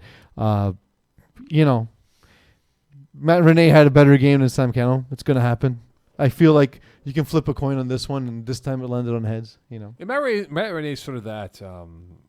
He's like not a gunslinger, but he has that mentality where it's like, hey, tee it up, let it fly. And if he throws for 7 touchdowns, he throws for 7 TDs. If he doesn't, he doesn't. I'm loving Matt Rene with this core. He's a pleasure to watch, and the nervous wreck that we had seen in the past is not Matt Rene. Well, that's And- because he was playing with certain players that made him Oh, uncomfortable. that's what I'm saying. Like it's awesome to see him getting the respect that level of talent absolutely deserves. Yeah, no, I see your point. And this is a core that's been together now for a few seasons. Foucault, Lepage, Osman, Jacques Voigt, who was missing in action for a year or so because of health issues that he had. Marc-Andre Lapointe, who we all know very well. It's a very good team of guys comprised together. But look, I'm not going to doubt the studs, though. You have a Grey Cup winner in Kerfella who won the Grey Cup with Winnipeg last season, who can definitely tear it up over the middle. They're going to be a good team, the studs, and I think they will be in that bracket of teams that we might say, hey, they could definitely win a Div 2 title at the end of the day. But I think BYOB is one of those high risk. Hey, they can win big or they lose big. I feel like the two teams are kind of the same. They're the two teams who are at their height are absolutely dominant, and then there's just going to be some games that they just don't achieve their heights. You know what I mean? Or reach their height. Yeah. Of course. Whatever the analogy is, that Right. one. Taco Tuesday, winning over No Cap. We'll quickly here before we get to the topic of the jours here. I wasn't impressed by Taco Tuesday. They allowed No Cap to stay in this football game multiple times. Jason Prince with a pick 6 early in the second half against Jimmy Janvier. I just wonder if Jimmy Janvier is probably a weight class too high and where he is as a quarterback compared to where everyone else is as a team. This is a loaded. Well, but he is, but he knew it. Like for him to quarterback two teams, it had to be 2 and 3, right? Yeah. So, Yeah. but I think he's earning valuable experience at this point. Now, you know what the coolest name is? And I'll say it till the day I die for FPF. Joe Max Mukuna. What a cool name. I love that name. I always think, Joe Max, what a cool name. But like Taco Tuesday, I know Sean Avram is one of those guys that's going to win ugly, but they just weren't convincing. They kind of played down to No Cap. And because of that, No Cap kept it within the score. Then they pulled away Taco Tuesday at the end of the football game. And there's a little bit of feistiness between the two teams here. There's a little chirping going back and forth. In fact, Jared Taylor and Vinny Galano in a one-on-one, Galano on defense, Taylor on offense, literally flew into my sidelines. And I was like, boy, if this carries on, this will be fun to watch. It was up until like the last 5 minutes when Taco Tuesday had the game in hand at that point. But I just wonder for No Cap if they can just get that quarterback play a little bit higher up in the production tablet than what they were on Monday night, I think it was this game. So Vinny Galano recorded two sacks in this game as well. yeah, That's and neat. I think he had safety as well in this football game. So like Vinny Galano, Mr. Everything. He might be all-world Mr. FPF this year. So we'll find out now. We'll get him a T-shirt. Shall we? We'll Is call there we'll call David Del worldwide? Rocca and Karina at Sportira. Here, I have a great question for you guys. So I'm going off topic here. FPF Fall Cup, we gave out team banners, correct? Yep. So why aren't we doing that for the winter season for the division winners? Like Good question, Division Rob. 1. Like, I mean, it's a cool thing, right? Like we see, for minor league sports, they give out team banners, right? Why don't we do that for? We can do it. All right, good. Putting Rob in an uncomfortable position. All right. Robert Campbell. It'd be cool too. One thing that would be cool is if we can like decorate the field on the day with banners of past champions. I mean, we could. But You're doing it. Yeah, 'cause I'm doing it. I'm not doing it. I'm not doing it either. I'm already there early enough, okay? That's why we have Simon. Oh, so we have staff now. We have staff now. Oh, yeah, we can get talent to do that. All right, Division 1. Who is the best 2-1 team right now? Peeze in Div 1. In Division 1. And they've all beaten each other so far. Can you list them for me as the internet loads? Yes, we can, as we go to the page for Division 1. Never mind. I can list them for you, Mo. We'll put on the main page for the Got skills, flag one side, you can't sit with us, Braves. Look, it's you can't sit with us and Braves and everyone else. And App Test 123 is undefeated so far this year. Well, they're great. Pretty good. Why is it still there? Because it's our testing app for every time we have to make pushes, so we can oops it. Okay. I can't wait for the App Test versus App Test ABC versus 1. It happens every week. It's a rivalry unlike any other. Okay, so I think this division, there's like an elite tier with You Can't Sit With Us and Braves. I know God Skills just beat You Can't Sit With Us. I don't think they can repeat that performance consistently. So I think those are the two best teams in Division 1, period. And then there's a slight regression down to God Skills and Flag One Sack. Do you think I don't think I don't think the following is a ridiculous statement. DA Finest is the 5th best team in Division 1. Yeah, I think so. I think they may have the best quarterback. That's fine, but they're the 5th best team in Division 1. I think they might be. They'll play SCL soon enough. Again, when's the SCL DA's Finest game, Eagle? Yes. When is that game? Yes. When is it? Yes. I'm trying, Will. I know it's unreal. Well, STL now face You Can't Sit With Us, the DA Finest, week God 5. Skills, Flag One Sack, and then Finest So they again. play week 5 and week 8. Yeah. So, look, I think Finest are going to win their games, but I think it might come down to that battle to get in as the last playoff team. Do you think STL is a bit out of their depth? No, I don't think so. They had that close game this past week. They got blown out week 2. I think STL can turn it around if they can just get a little bit more speed to work with. I think Dylan Taylor's got to just relax out there. He's had some hiccup moments at times here. Mm-hmm. So I think STL will be okay. And look, if Dylan's on point and you have Theo Jaya, who is going to somehow explode one way or another, and Theo loves to go off against the Finest. Mm-hmm. He's got them not one, but twice this season. That's going to be fun to see what will happen with that. Overall. All right. We have AJ. We have a note. We have another trade. AJ Gomes in 5 minutes. We mentioned him last week. What does it say at the bottom of that note? On the phone. All right. No, we underneath have that. Yeah, on the phone. Underneath that. Don't read this out loud. No problem. But that's the idea, though. It's to call it a pre-sale. Hey, AJ Gomes in 5 minutes. Tune in. That's how you keep people hooked into the show. That's how you do it. All right. It's because the regular content's boring enough. That's why. No. All right. Look, we mentioned Jared. We mentioned Jeremy Murphy last week. Okay, but who will have a bigger impact with the team? You have Jared Taylor now with the Finest. So it looks like he's gonna be a mainstay with them. Serge Pilon Jr., who's now a mainstay with Braze. You have Paul Lapierre, who's also playing in STL, and we could put in Jeremy Murphy, who we think is gonna have an impact. But the irony, though, with Jeremy Murphy is that he's been a really good player for God Skills. Mm-hmm. But Jared Taylor, funny enough, is the guy he replaced at Concordia. When Jared Taylor went to play junior football, and Murphy was recruited to play at Concordia. So out of those 4 guys, Taylor, Murphy, Pilon Jr., or Lapierre, who will have the bigger impact with their team? I'd probably say Paul Lapierre.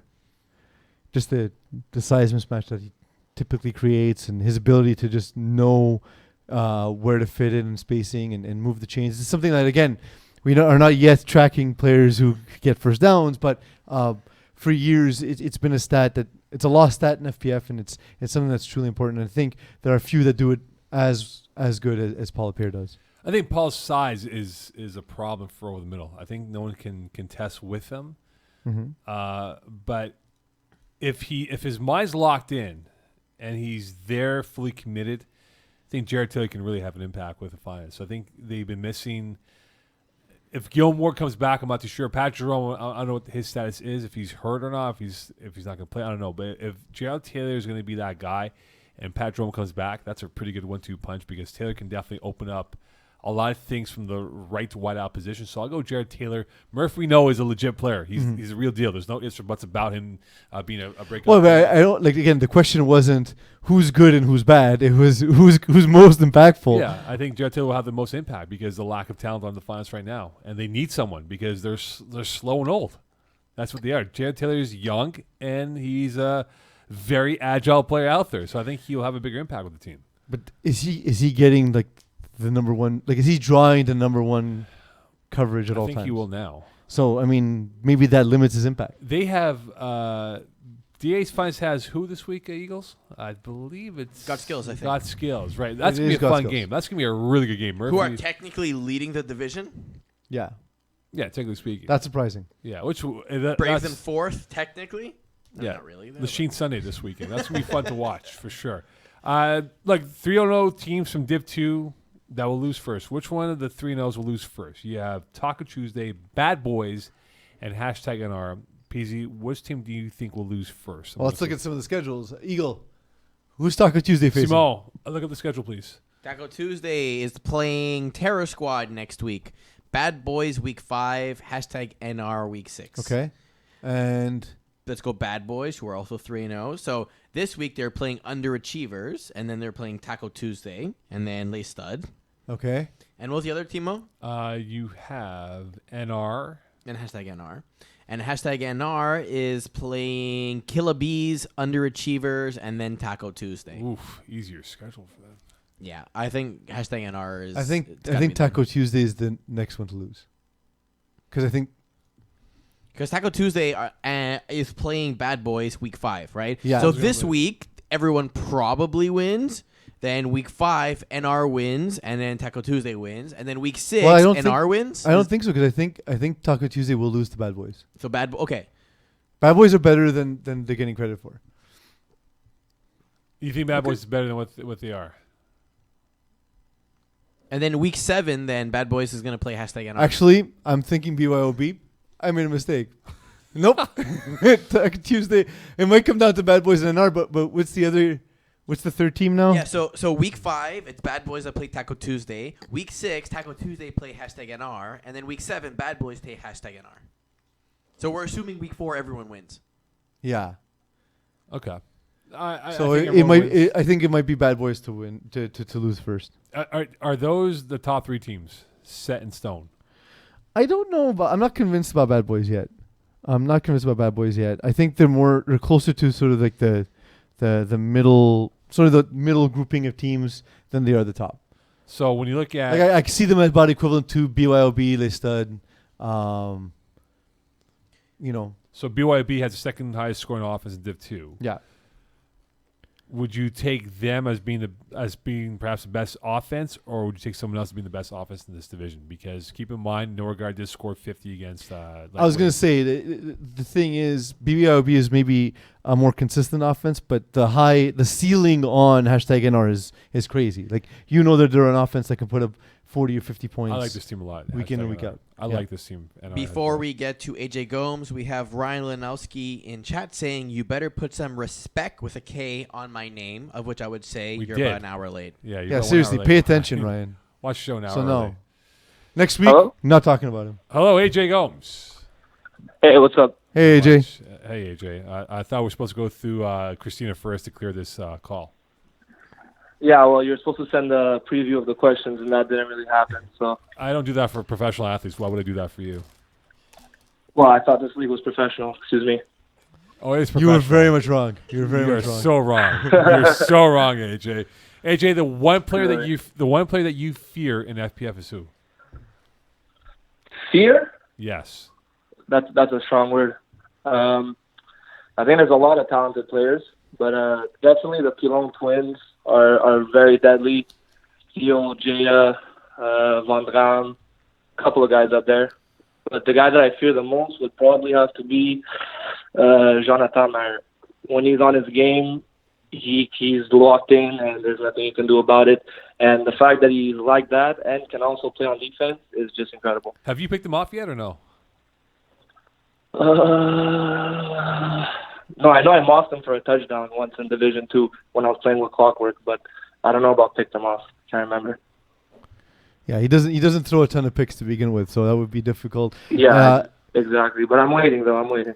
AJ, this is your first season writing for FPF, which, by the way, welcome to the team. I know I've told you that personally, but I I want to only take a found out moment. 20 minutes ago, actually. You Oh, wrote for thanks, Triple One. appreciate that. I want to take a moment to do that publicly. I was looking at some of the teams that are 1 and 2 right now in Division 2, and being that you're one of our analysts, want to pick your brain. Looking at teams like Les Studs, Killer Bees, Terror Squad, The Underachievers 2.0, are there teams in that group that you're surprised to see under 500 in the third week of the season?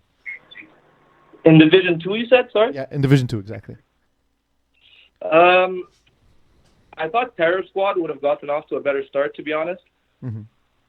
I have a lot of confidence in my boy Tam, so I expected better from them. But I also think they're going to turn it around. Like I said, I mentioned Pilon before. He's super deadly, and Tam is really close to me. We coach together, and he was excited to tell me that he got them on his team this year. So I expect him to get them more involved and for them to turn it around real quick. AJ, when you look at Division 1 this year, Yuxu, your team, lost a tough one to Braves. I beg your pardon. Lost a tough one to the Got Skills earlier this week. Yeah, Tam do- killed us. My boy killed us. He crushed your heart and ripped your soul out. Yeah. When you look at this division overall, is this going to be one of those close parity-like divisions where you're going to have 2, if not 3 teams really close in the record-wise, or do you think there's a elite team or elite teams that'll pull away at some point in the season? I think it's really tight. I think it's going to stay that way. I mean, the division's it's kind of wide open. A lot of most of the teams sitting at 2 and 1. Like you guys mentioned before on the podcast, everybody's kind of beat each other at this point. I think it's going to stay wide open the whole year. I think everyone's going to stay battling. Like you guys also said, if Padron comes back, the finest are going to bounce back real quick. They're going to get out of Peeze's number 5 spot.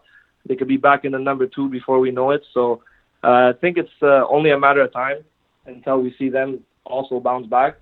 And for now, we're gonna wait and see. I think that if you can sit with us, if we get the chemistry going, we can definitely pull away. I'm excited to get that going with Hollowak. It's only a couple of games that we played together right now, but I think that we have the chance to be one of the best in the division. And also there's the Braves.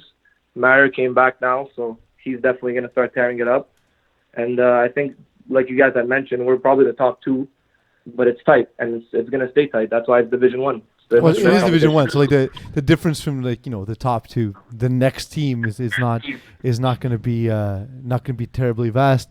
We talked about your roster earlier, AJ. Is this the most talented roster you've played on so far? And you can sit with us.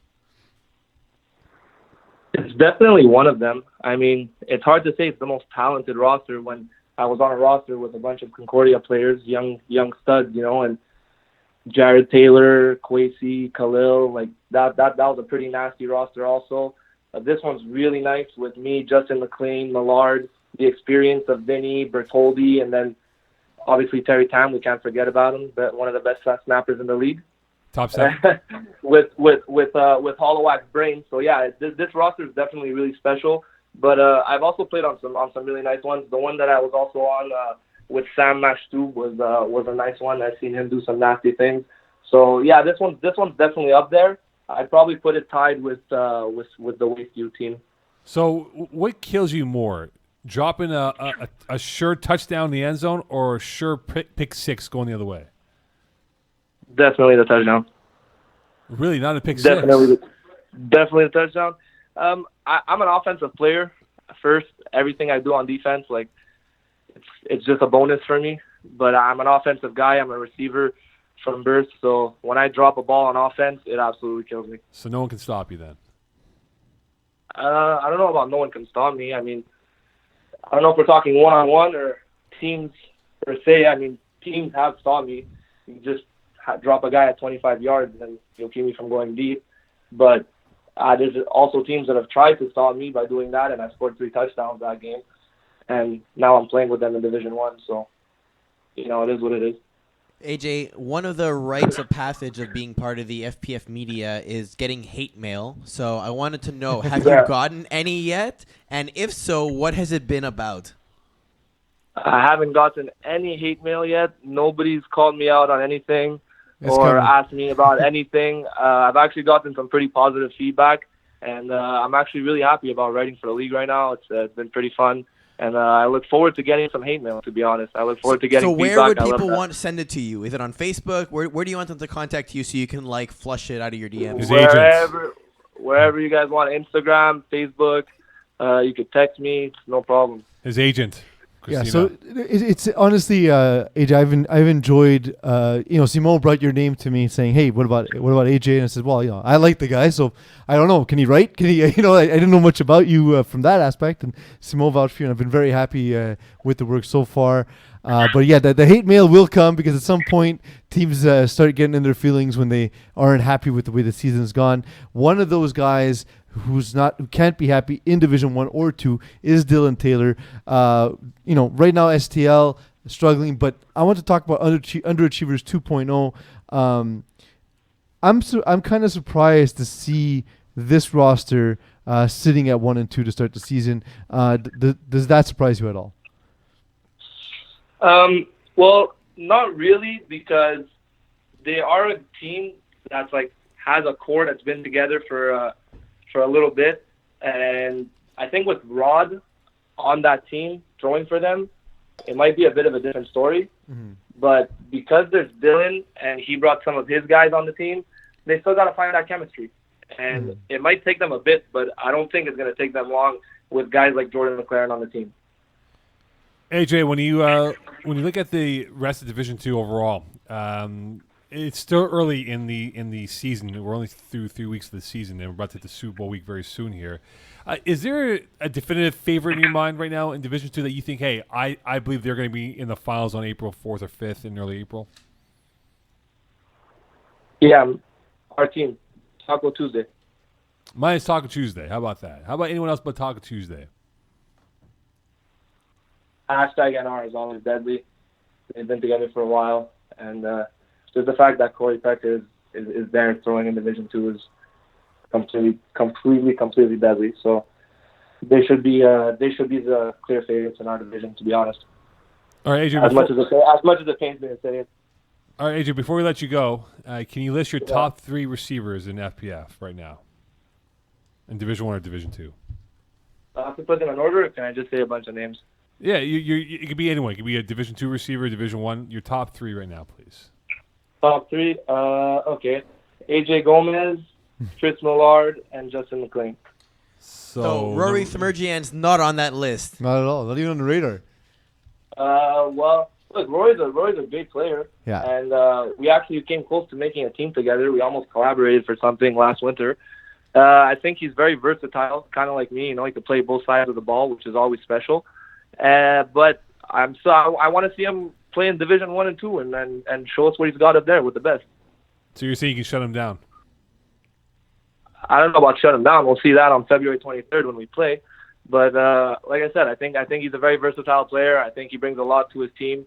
He's super competitive. He's always motivating guys, keeping their head up. I think he brings a lot to the table, and I think it's definitely going to be an interesting matchup. All right, AJ. We kept the cool, professional. Always. I can't wait for your article on Dan Lazaro when it comes out in the next few weeks. What article? He's not playing, no? It's true. He's not playing. You can always speculate why. It's more like a biopic. For those who have not yet caught AJ's article, AJ writes a weekend preview article where he previews the games on the weekend as well. He does contribute to my. It's pretty good. I get credit for everyone's work. I love it. I have a weekly article that compiles everyone's picks and everyone's power rankings. And AJ does that for Division 1 and 2. That reminds me, Peeze, I completely forgot to tell you. I didn't realize we made the exact same picks last week for Division we did. 1. I made a comment in the article too. I was like, well, I guess AJ and I will stay tied or whatever. Wherever we're at, the records will stay the same. Anyway, good luck rest of the season, and thanks for coming on, bud. Thanks, guys. Thanks for having me. See you soon. All right, AJ, take care. Bye. AJ Gomes here with us on Calling the Audible. He was so. Did he pronounce his name as Gomez? I never think knew. Gomez. Is it Gomez or Gomes? I think it's Gomez. Okay. I think we've been botching it the entire time. But he's never corrected us. We speak to him Never. all the time. Yeah. But some athletes are like that, though. They never would correct anyone unless they really. I remember one time calling the game. I go to this guy, dude. How do you see your last name? He goes, it's this way. All right, cool. Say it that way. And then I had the team PR go, dude, you're saying it the wrong way. I go, bro, I asked the guy. He told me how to say it. So at halftime, he corrected the PA announcer to say it the proper way as I said it before. So you have to ask sometimes. And I guess you just reach a certain age, you need to stop caring how people Yeah, you pronounce do. your names. For example, when you're at 35 or older, you may not care. no, exactly. And that's what Or we're you gonna change talk your name about. to Peeze so that people can actually pronounce your name. 35 plus. That's what we're talking about now. And we are 2 games through 35 plus. In fact, there's games tonight. Is there not, Eagles? There's always games on Thursday, yes. So we recap the preview. It's the hardest part of what we do on a weekly basis because things are like everything's a week old, and all the new. things that aren't a week old are currently happening during our It's show. like Tim Hortons coffee, right? They say it's fresh every 20 minutes, but it really isn't fresh. That's what it is right now. Is this a good time to check in with Simon to see if we have any updates for these games? We should probably call Simon. Whose score keeps Beta Earth Day on? That's why we keep trying to call Simon to ask him. Yeah. All right, let's see if he answers there. He will probably not answer. He texted me like 10 minutes ago, so he's on his phone. He's probably watching the NBA game on TNT. So, this is great radio.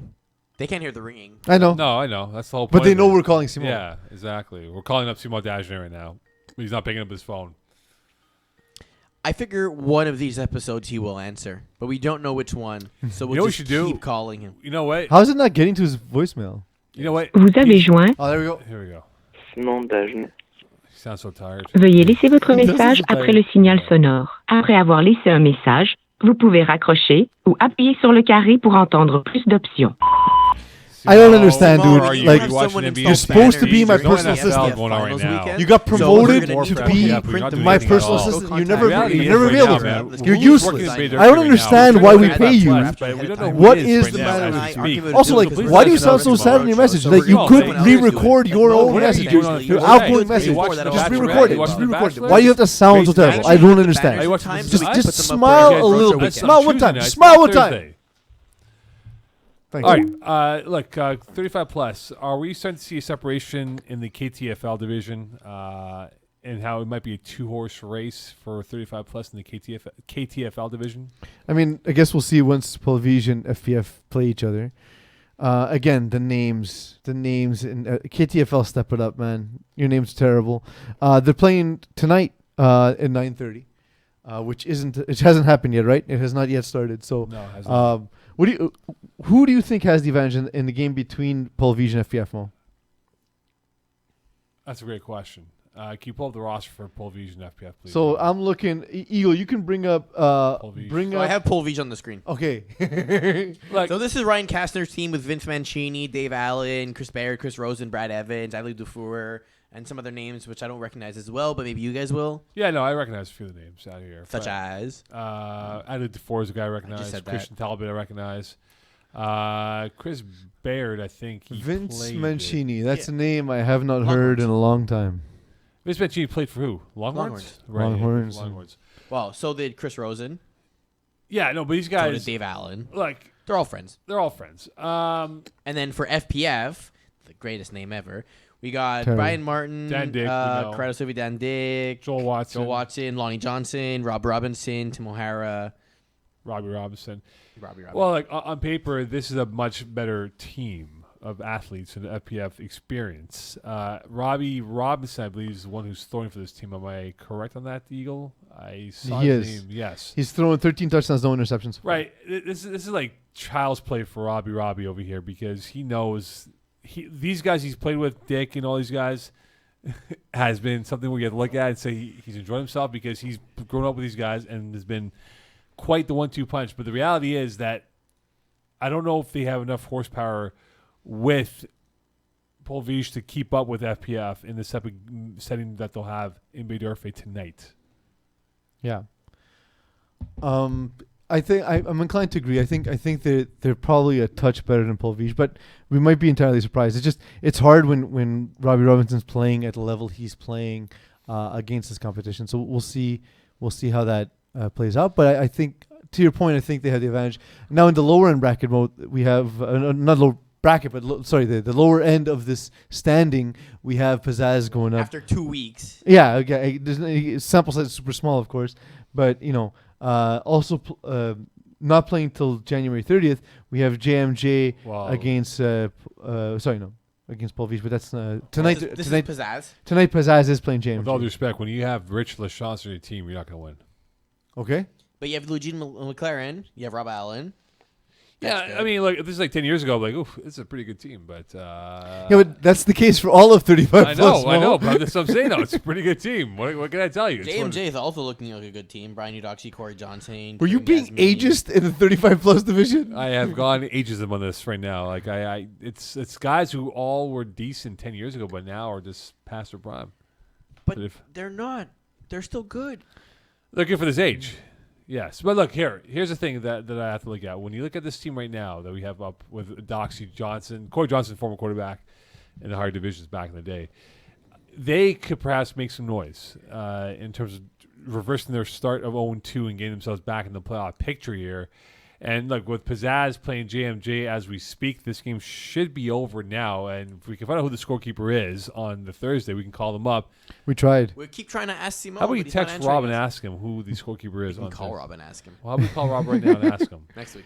Next week. Fair enough. Yeah, so but like, and this game's probably concluded. But what do you think happened? Like, who do you think won this game? Well, a team definitely won and a team lost. That's for sure. Or a Touchdowns were tie. scored or a tie could have happened. I'm going to say JMJ won this football game Because because they have the better roster to work with in terms of the experience. And I just think that there's a little bit more stability of chemistry with what they have. These guys all play with each other outside of this wall of FPF, and I think they are going to be the team that comes through as we finish off this hour. we've seen for JMJ, we've seen Corey Johnson and John Moody both throw for them. Who do you think is best suited to throw for this roster? I think John Moody is. I mean, it wouldn't look that way to start. No, it wouldn't. But I think John Moody's the type of guy. He's a slow starter, and he picks it up halfway through the year, and he blazes Just his way through. 42.9% completions is low. Yeah, That's- it is, but it's 35 plus. It doesn't mean anything. It does mean something to me. A lot of these guys also play in FPF core divisions. Moody does. Who else? Well, Moody does. Corey Johnson does. Not Mario Brian Schwartz. Udoxie does. Kareem Yasmin does. So, I mean, like, about half the roster does. Yeah, I was gonna say, can pacemakers who are facing old age outlaws as we speak, could one of these teams give a good run to the higher division in terms of where they are? Because you look at the old age outlaws, a team that you enjoy, Mr. Peeze, and then you have pacemakers, a good team themselves. Could they give a Monster or Montreal Spitfire or OAS a big run for their money? I'm a fan of Old Age Outlaws. I like them. They're not as familiar because there's a couple of guys who are not as well known in FPF, and I'm a big fan, as you know, of Stephen Harpersad. There's not a better quarterback playing with a lead than Stephen Harpersad. So if he gets up on you, you're gonna have a hard time coming back, and we've seen that throughout his career in FPF. As for pacemakers. As the page loads, and I loaded Grumpy Old X-Men for some reason. It's on the screen. But my God, is it Scott tiny. Binns, Yafar.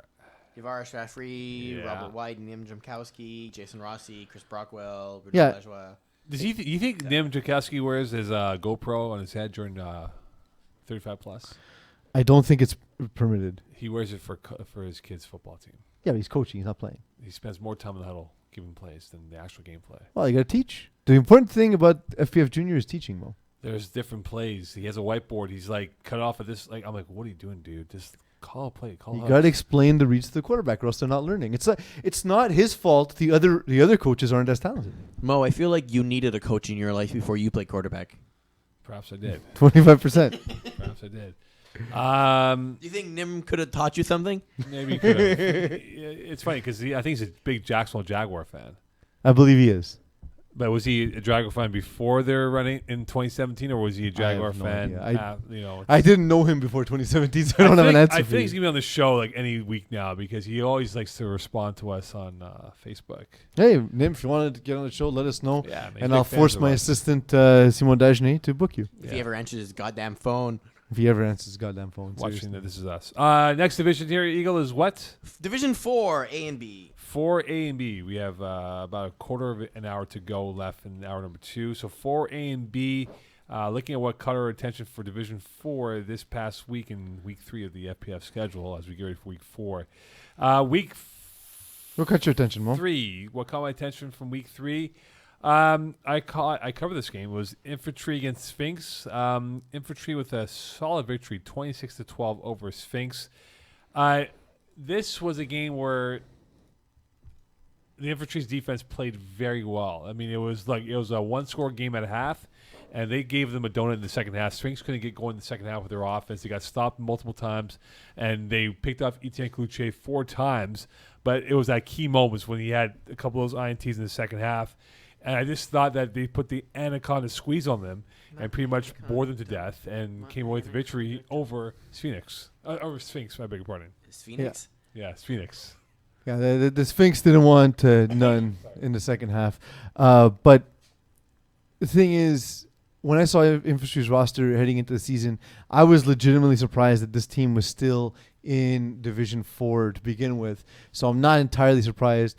Interestingly, Mo, I'm sure you remember this. Sphinx were one of those first, Division 5 dominant teams back in the day. Yeah, Monsieur Fafard and I think Cloutier they're dominant. Yeah, they were one of those 10-0 teams to lose in the first round of the playoffs. Yeah. The Division 5 curse.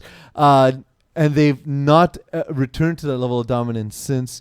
But they're still a competitive team week in, week out. They're not a team that gets blown out, and that's a testament to them in a game where I believe they're completely outgunned by a much more talented Infantry roster. Well, they are. And I think a guy to watch out for on this Infantry roster is what's his name? Jordan Edwards. There you go. Jordan Edwards, number 8. Yeah, Jordan Edwards is excellent. No one talks about him, but he's a really He's very good player on both sides of the football. And I think he can have one of those breakout years coming out of the shadows of Roy Smirgeon overall. I think this was a really good game for him. He made some clutch catches on third down for Sean Smirgeon. And I think now as you move towards the next 3 games, he might be my guy to watch out for as being like a legitimate threat as a supporting cast member for the Infantry. Games that caught your attention there, Peeze? The shocker of Don't Mess with Texas beating Super Saiyans. Super Saiyans reeling so far to start the season. Again, a team I thought would be at the top of the rankings, and instead really struggling to get things off the ground. And Jordan Allard played well. Just didn't make converts. They even got a turnover on Fred Millette on the interception by Jordan Allard. But it just seems as though the team is just not sharp, and not converting on converts is one such example of a team that isn't clicking, and that's what we've seen so far from Super Saiyans. If I would have told you before the season, Mo, that Super Saiyans would be in 4A and they'd go 0-3 to start the season, I don't think you would have believed me. No, I thought they would have at least one win for now. And 2 of their losses are by 6 points combined in week 1 and week 3. So they tend to struggle against Outlaws. Fine, that's a rivalry, and it's. Do you want to hear what our boy said about Super Saiyans? Who? Kevin Kusai. Absolutely, Negdana. Negdana said we have their number. We're living rent free in their heads, and they can't beat us. They can't beat us in any division so far. Yeah, well, it's been true. the case. It's been the case. Like you gotta give credit where it's due, and I'm sure it irritates Super Saiyans because Super Saiyans look the part more so than Outlaws, but Outlaws are a good team, man. How much do you think rent costs in the Super Saiyan's head that they're getting for free? Like, how much money are the Outlaws saving? They're from every what, week? the West Island? So I how much guess. is real estate going on right now in the West Island? I feel like rent is increased because, like, back in the day, Jordan Allard would lose his temper very quickly. That's improved over time. So, like, now it's one of those apartments that was like, $500 a month, but like new counters, new floors, cleaned it up. Airbnb is coming. Like it's solid. Like if you're gonna rent that, you're saving, Kevin Kusai, you're saving like $800 a month, my friend, You want an Airbnb? in his head. That's true. It's not more just because the head's not very large in general. Like it's smaller than a bachelor pad. So I mean, Yeah. like, it is what it is. Quickly here, I saw EasyW against Mean Machine. Easy win for EasyW, 32-12. No, not even close. Dan Golloff did not have a good game. I didn't realize he had 40 passing attempts in the football game. Half of that compared to Jeremy Weiss, 20. And Jeremy put up 171 yards and 4 TDs. Did you switch division? Yeah, Yeah, 4B. We're going 4B because we don't have much time left in this hour. Eagle. It's the thing that we do. Take the time you need. No, we no. You put us on a clock, Eagle. We go by the clock. We're done in do. 1 hour, so that's what we're gonna do in 1 hour. So Clock it, baby. So look, I thought this was a really dominant performance by ECW, a team that's been inconsistent at times, but they played a really good defense. Again, defense being their calling card, and even though there were some calls that Mean Machine thought went against them, they took an OC late in the football game that kind of prolonged the drive for ECW. It was a mismatch of classes, weight classes of where ECW is as a heavyweight compared to Mean Machine. I was disappointed in Dan Golloff. I thought he would take that next step as a quarterback, but not with what happened with him on Monday nights. We could talk about this later, but I feel the disparity in Division 4B is the largest in any division. Like the best teams in 4B and the weakest teams, it's as if they're from different divisions. I'll give you one team to watch out for: ZT or ZT. So I was going to talk about this game. Yes, So ZT, a lot of football talent. Champlain guys. They lost to Show Me Your TDs, and it was Mike O'Donnell and FPF Experience beating Champlain. a more talented yet not as well formed team. And I caught the game was happening during my Division 4B game, so I looked over and watched part of it while I could. And then I spoke to Mike O'Donnell because we played together in 5B immediately after that game, and he's like, they're like legit talented, but the difference is that they don't have FPF concepts. They don't know the things that work yet in FPF. They're making their lives harder than it has to be. But guys like, Philip Savard, Charles Cote, like these guys are legit talent, So in that case, did they remind you of the Game Changers when they first came up? Game Changers Game Changers, they started in Division 5 and tore it up right away because they were just better athletes than everyone else. That won't work in this division because of the quarterback play and because of the talent across the board. They remind me of a team like the Crew. Come in very talented. They're just not FPF team yet. Well, now they are, but when they first got here, they weren't. And they're a team that's going to improve very quick. ZTs might be a team like by the end of the season, you don't want to face them because they've learned what works and what doesn't work in FPF. Like in Div 4A. When you look at Conference B and Div 4A right now, it's a pretty stacked number of teams doing very well in 4B, in Conference B, that is. If you scroll down one more, Eagle, thank you very much. Look, you have a lot of teams at 2-1 or 3-0, but then you have Mad Bears at 0-3. Now, do you think there's a big gap with Don't Mess with Texas with, say, the Mad Bears in terms of? No, I think Mad Bears are a better team than Don't Mess with Texas. So you think they can catch and surpass them? I'm legit happy for Don't Mess with Texas and surprised. I thought they were going to struggle, and they're 2-1 to start the season, and they got a big win against Super Saints, like we said. I'm surprised. Like when you look at the bottom of this division and you see Mad Bears, Les Centaur, and Super Saints at 0-3, I find that shocking. I find it absolutely shocking. So who would you put in those bottom three slots? Because someone has to be there. Yeah, well, so like I'm like Princeton Princeton Leaf Sud are kind of playing above their heads. Like agree. they have a 0-point differential to start the season. And Don't Mess with Texas are two of the teams I can see dropping down. Man, it's tight though across the board.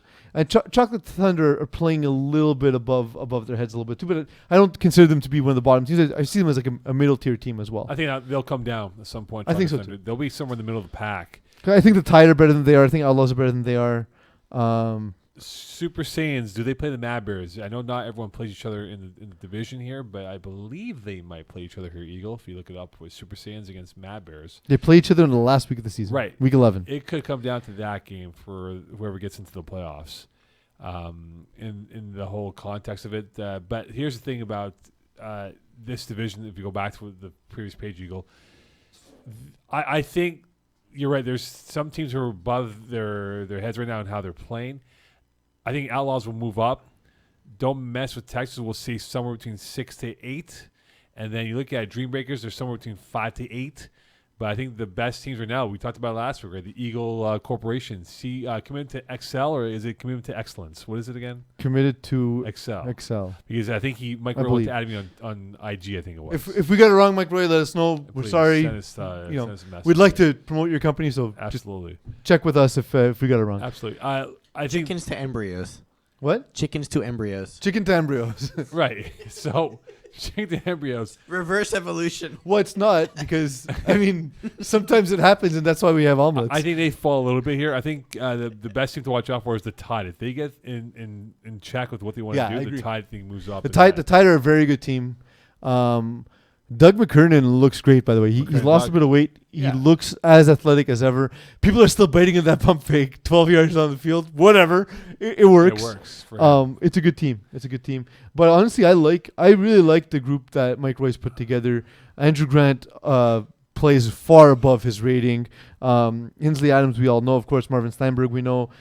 Sean Haney. And again, a guy like Vadim Cherniak, who's just a valuable contributor for a cap hit that's not too much to bear in this division. No, you can hold on to that cap hit and be okay with it. Yeah. Eskimo Brothers, before we wrap up hour number 2, are they a first class or economy class type of team here? Because a 2-1, Zach Stokowski, I think, has 10 TDs, 7 INTs so far. Yeah, the turnovers are a problem. And I look at it now, they're in the minus as we speak, one of 2 teams in the playoff spots right now.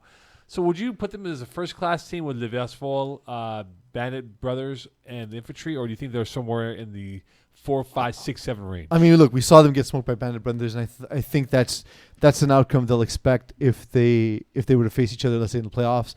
I think they're a team that's talented, but they're very much matchup dependent down the line.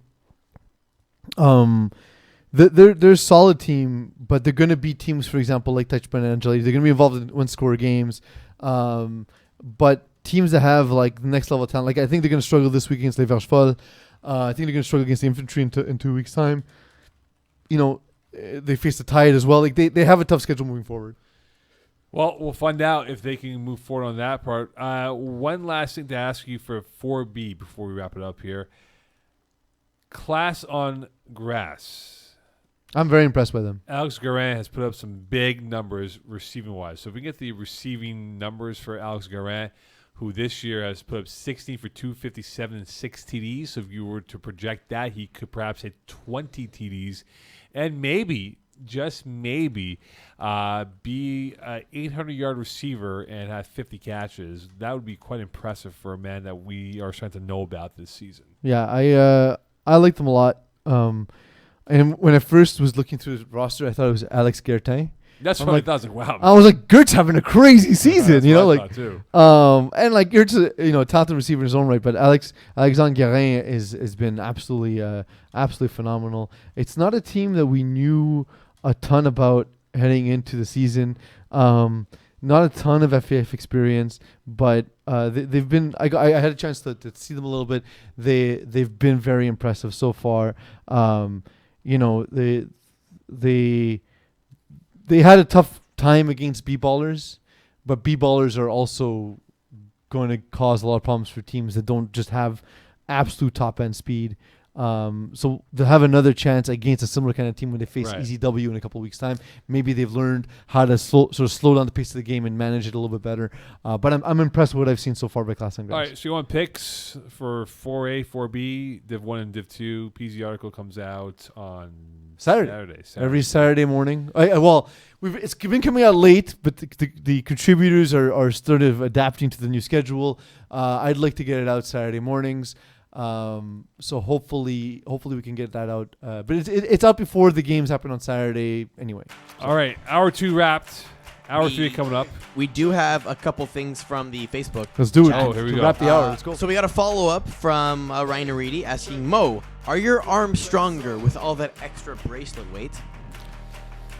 I'll find out tomorrow when I do chest. I thought the solo exercise might make his arms stronger. Dave Della Rocca said that it's looking sharp. Oh, I sure fucking hope so. You designed this, so thanks. Yeah. But also, it's a backhanded compliment to himself. And in the most confusing sentence I'm going to say tonight, Alex Stackwilla says, where's Raffaele Morelli? Not me. My doppelganger. Much better. He's not a Dracula. doppelganger of you. He shares a namesake. All right, crazy that there's two Alex Daculas in the same radius of boroughs. Yeah, we don't know each other and we're not related. It's the best That part. you know That's of. wild, man. That's absolutely wild. So hour You number guys 3 get some coming up. powerful seed. We have what lined up here, Eagle, for hour Powerful number 3? seed. Division 5A, 5B. We got co-ed 1 and 2, and we got the first week of the women's division, which actually had some crazy results and some great plays. So looking forward to talking And about my that. team is off and running. Someone's paying for Duns. Hooray! And Rafa Morelli coming up around 10:05, 10:10, let's say. Great. So Raf Morelli in about 25 minutes from now, and stay tuned for hour number 3. And as we wrap it up here for week 3 to week 4 of Calling the Audible.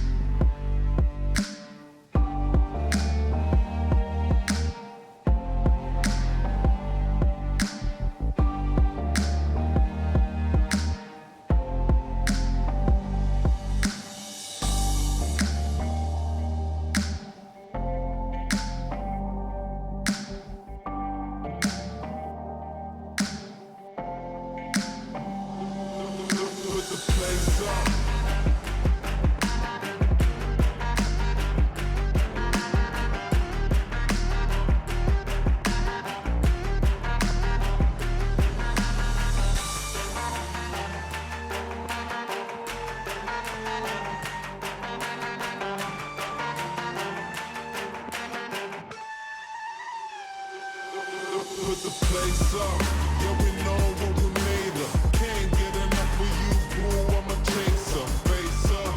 Now I feel a little major. Blink of an eye. Ego, I'm a taker. Shaker. Yeah, she was a ball shaker. She shake me out that door to no place. Damn, why you doing all that? Thought you was my wife, but you stabbed me in the back.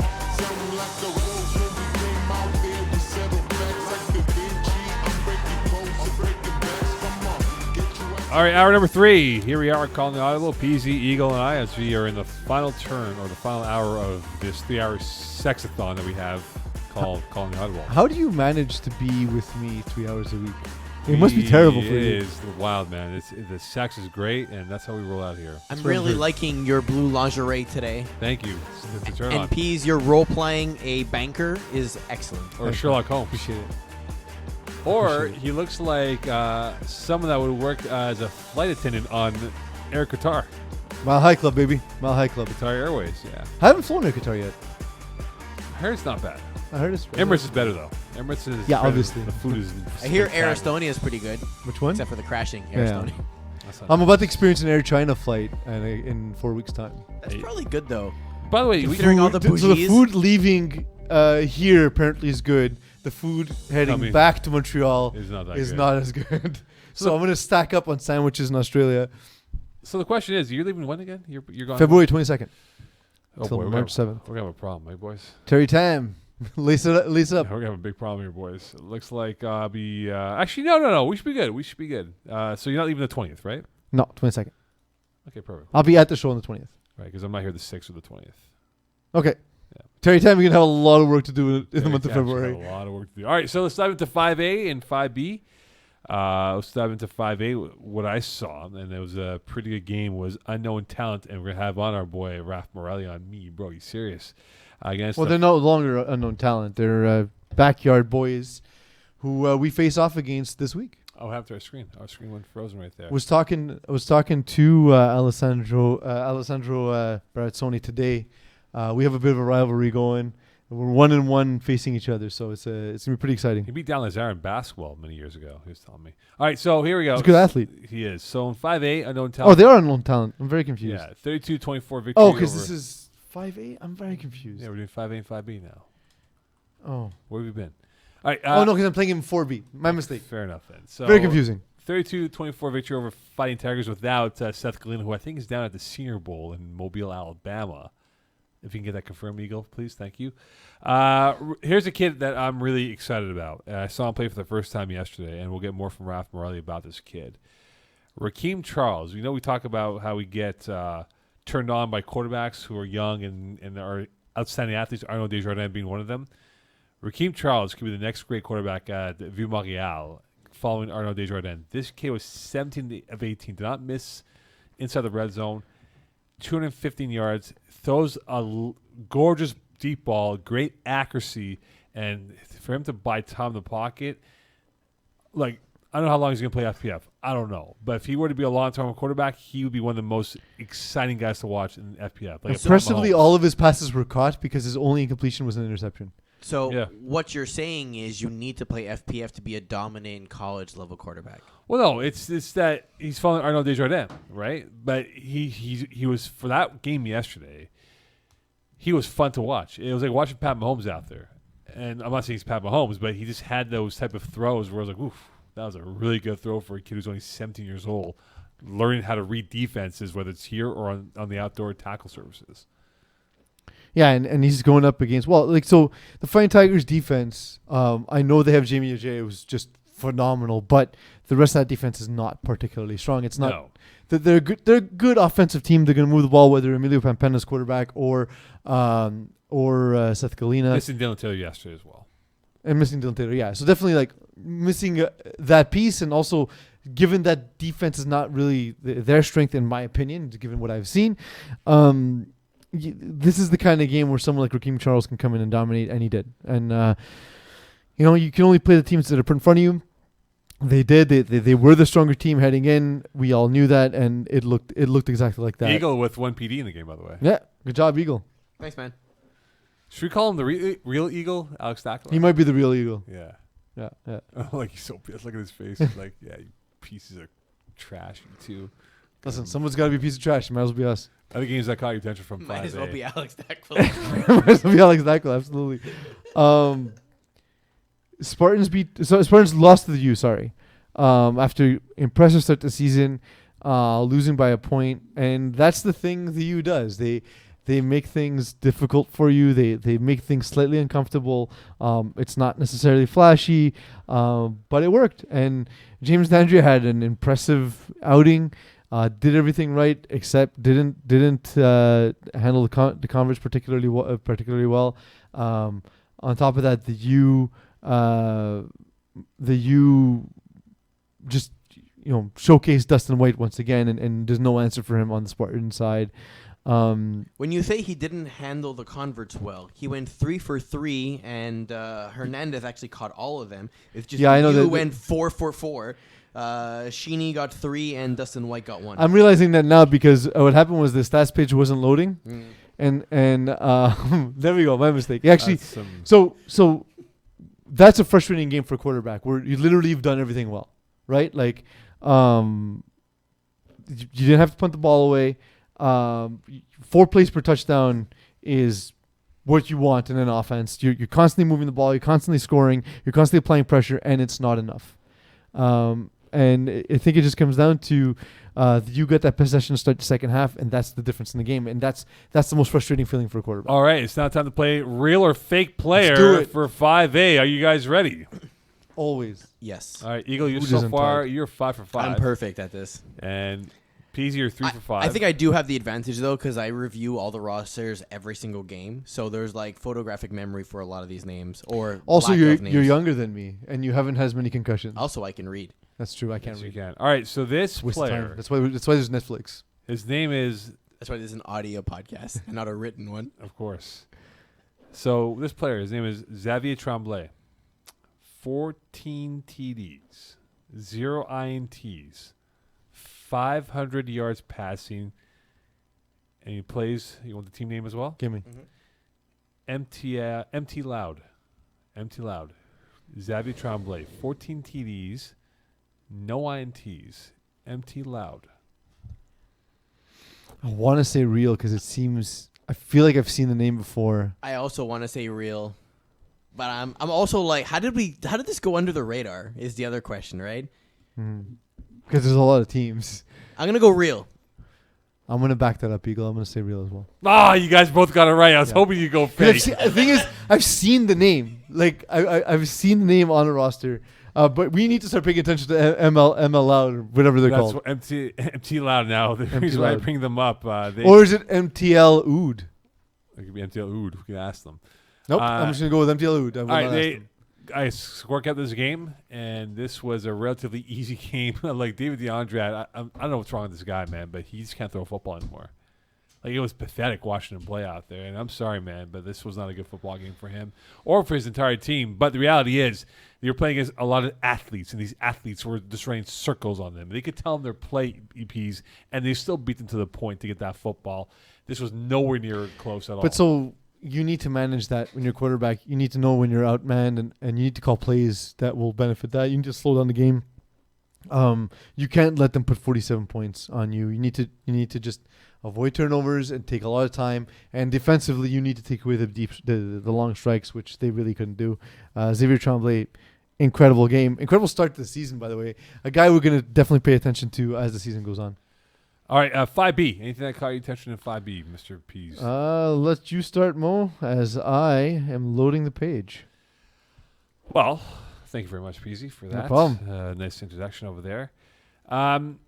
So much buying time. I know we buy a lot of time this segment here. How much is time actually worth on a podcast? Priceless. Because like if you have to like buy like a 30-second ad, it would be a price, right? So Yeah. every time you stall, you're effectively costing us money. Well, only if we had ads that we would play. So what you need to do is get us ads we can play while we're buying time. There's one game that really caught my attention. Which There one? we go. Eagle, why don't you recap what happened in that game?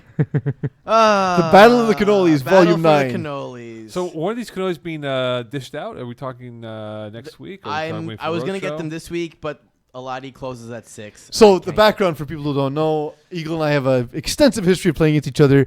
Our graphicist, my brother Duke, he dubbed it the Battle for the Cannolis years ago. Came out with a graphic that got him employed and got him to do our backgrounds and all the graphics that you see for FPF. Eagle, this Battle of the Cannolis went to Hot Sauce Sports. Yep, and normally there's a lot of trash talk before the game, where the day of Peeze is basically telling me that I'm shit and that he banged my mom and all the other stuff. Well, truth, and I'm yeah. usually just super polite about it. And we get to the field, he doesn't shake my hand, he doesn't talk to me. This time was not that. He was actually really nice, and apparently that's a difference Being maker. sympathetic, actually. Well, you know what the difference is? I knew that our team was much stronger than your team. And no matter how much I explain things in terms of the system that you run, my defense doesn't get it. There was one on the first touchdown, Mo, the third offensive play for Hot Sauce Sports. We're in the red zone. Eagle calls man. Mm-hmm. And lined up across from Eagle is Will Power. Mm-hmm. How do you think that went? Oh, man. Man, I hope you had Deep in, back of the safety end zone help. touchdown. I Did could you have thrown even over my see eyes. man closed. coverage, or you just knew back of the end zone that was the play for you? It was back of the end zone. Yeah. Well, it was a concept where back of the end zone or front of the end zone. So if it's lanes, it's open. If it's man, You have to it's hit open one-on-one, yeah, because you're not covering him. All right, so. I have another real or fake player segment coming up here for 5B. All right. 5B, okay? It'd be funny if it's one of my players and I don't know them. That'd be pretty funny. All right. Um, You ready for this one? I want to drop this in quickly here before we Okay, on go to ahead. the next game. All right, so here's a player. Vladimir Thomas. Vlad Thomas, they go by. Fake. Hold on. Let me finish Continue. off. 6 catches, 70 yards, 1 touchdown, 6 tackles, 1 INT, and he plays for A-Town. Vlad Thomas. Fake. I don't think that's real either. I think fake. All right, pretty good, guys. Pretty good. On fire. On fire. Air 5. Hey! 4 for 7. 4 for 6, and you're now 6 for 6. We're going to beat you one of these weeks. All right, back to the recaps of the games. New Wave beat YSL. These are two of the best teams in 5B, and it was a remarkably low-scoring game. Jared Gallant talked to me after the game. He told me he actually struggled to read the defense to start, but then he found a few things that worked out well. He was amazed by rusher Justin Frankiel, which we know is a stud rusher. Noah Groper being the main man for this team, as we see on the stat sheet. But like the team is stacked with talent. Jared Rockman, Ariel Liberati, not there for this game is Dondre Borden. That's an immense amount of talent for this division. It's depth on Yeah, that team. they and just that amount, and you know Ari Bazov as well. Like on defense, there's just not a lot you can do. Yeah. There's not a lot. Sorry, on offense, there's not a lot you can do because their defense is absolutely stifling. They have better athletes than anyone in the division. They're a good team. But the difference was Jonathan Perez still developing as a passer. Jared Gallant just has a bit more poise, a bit more experience, and they pulled out the victory, scoring all of their 19 points in the second half. Before we get to topics here, are you surprised by the Thundercats getting steamrolled by Los Bandidos 40-0? Los Bandidos are good.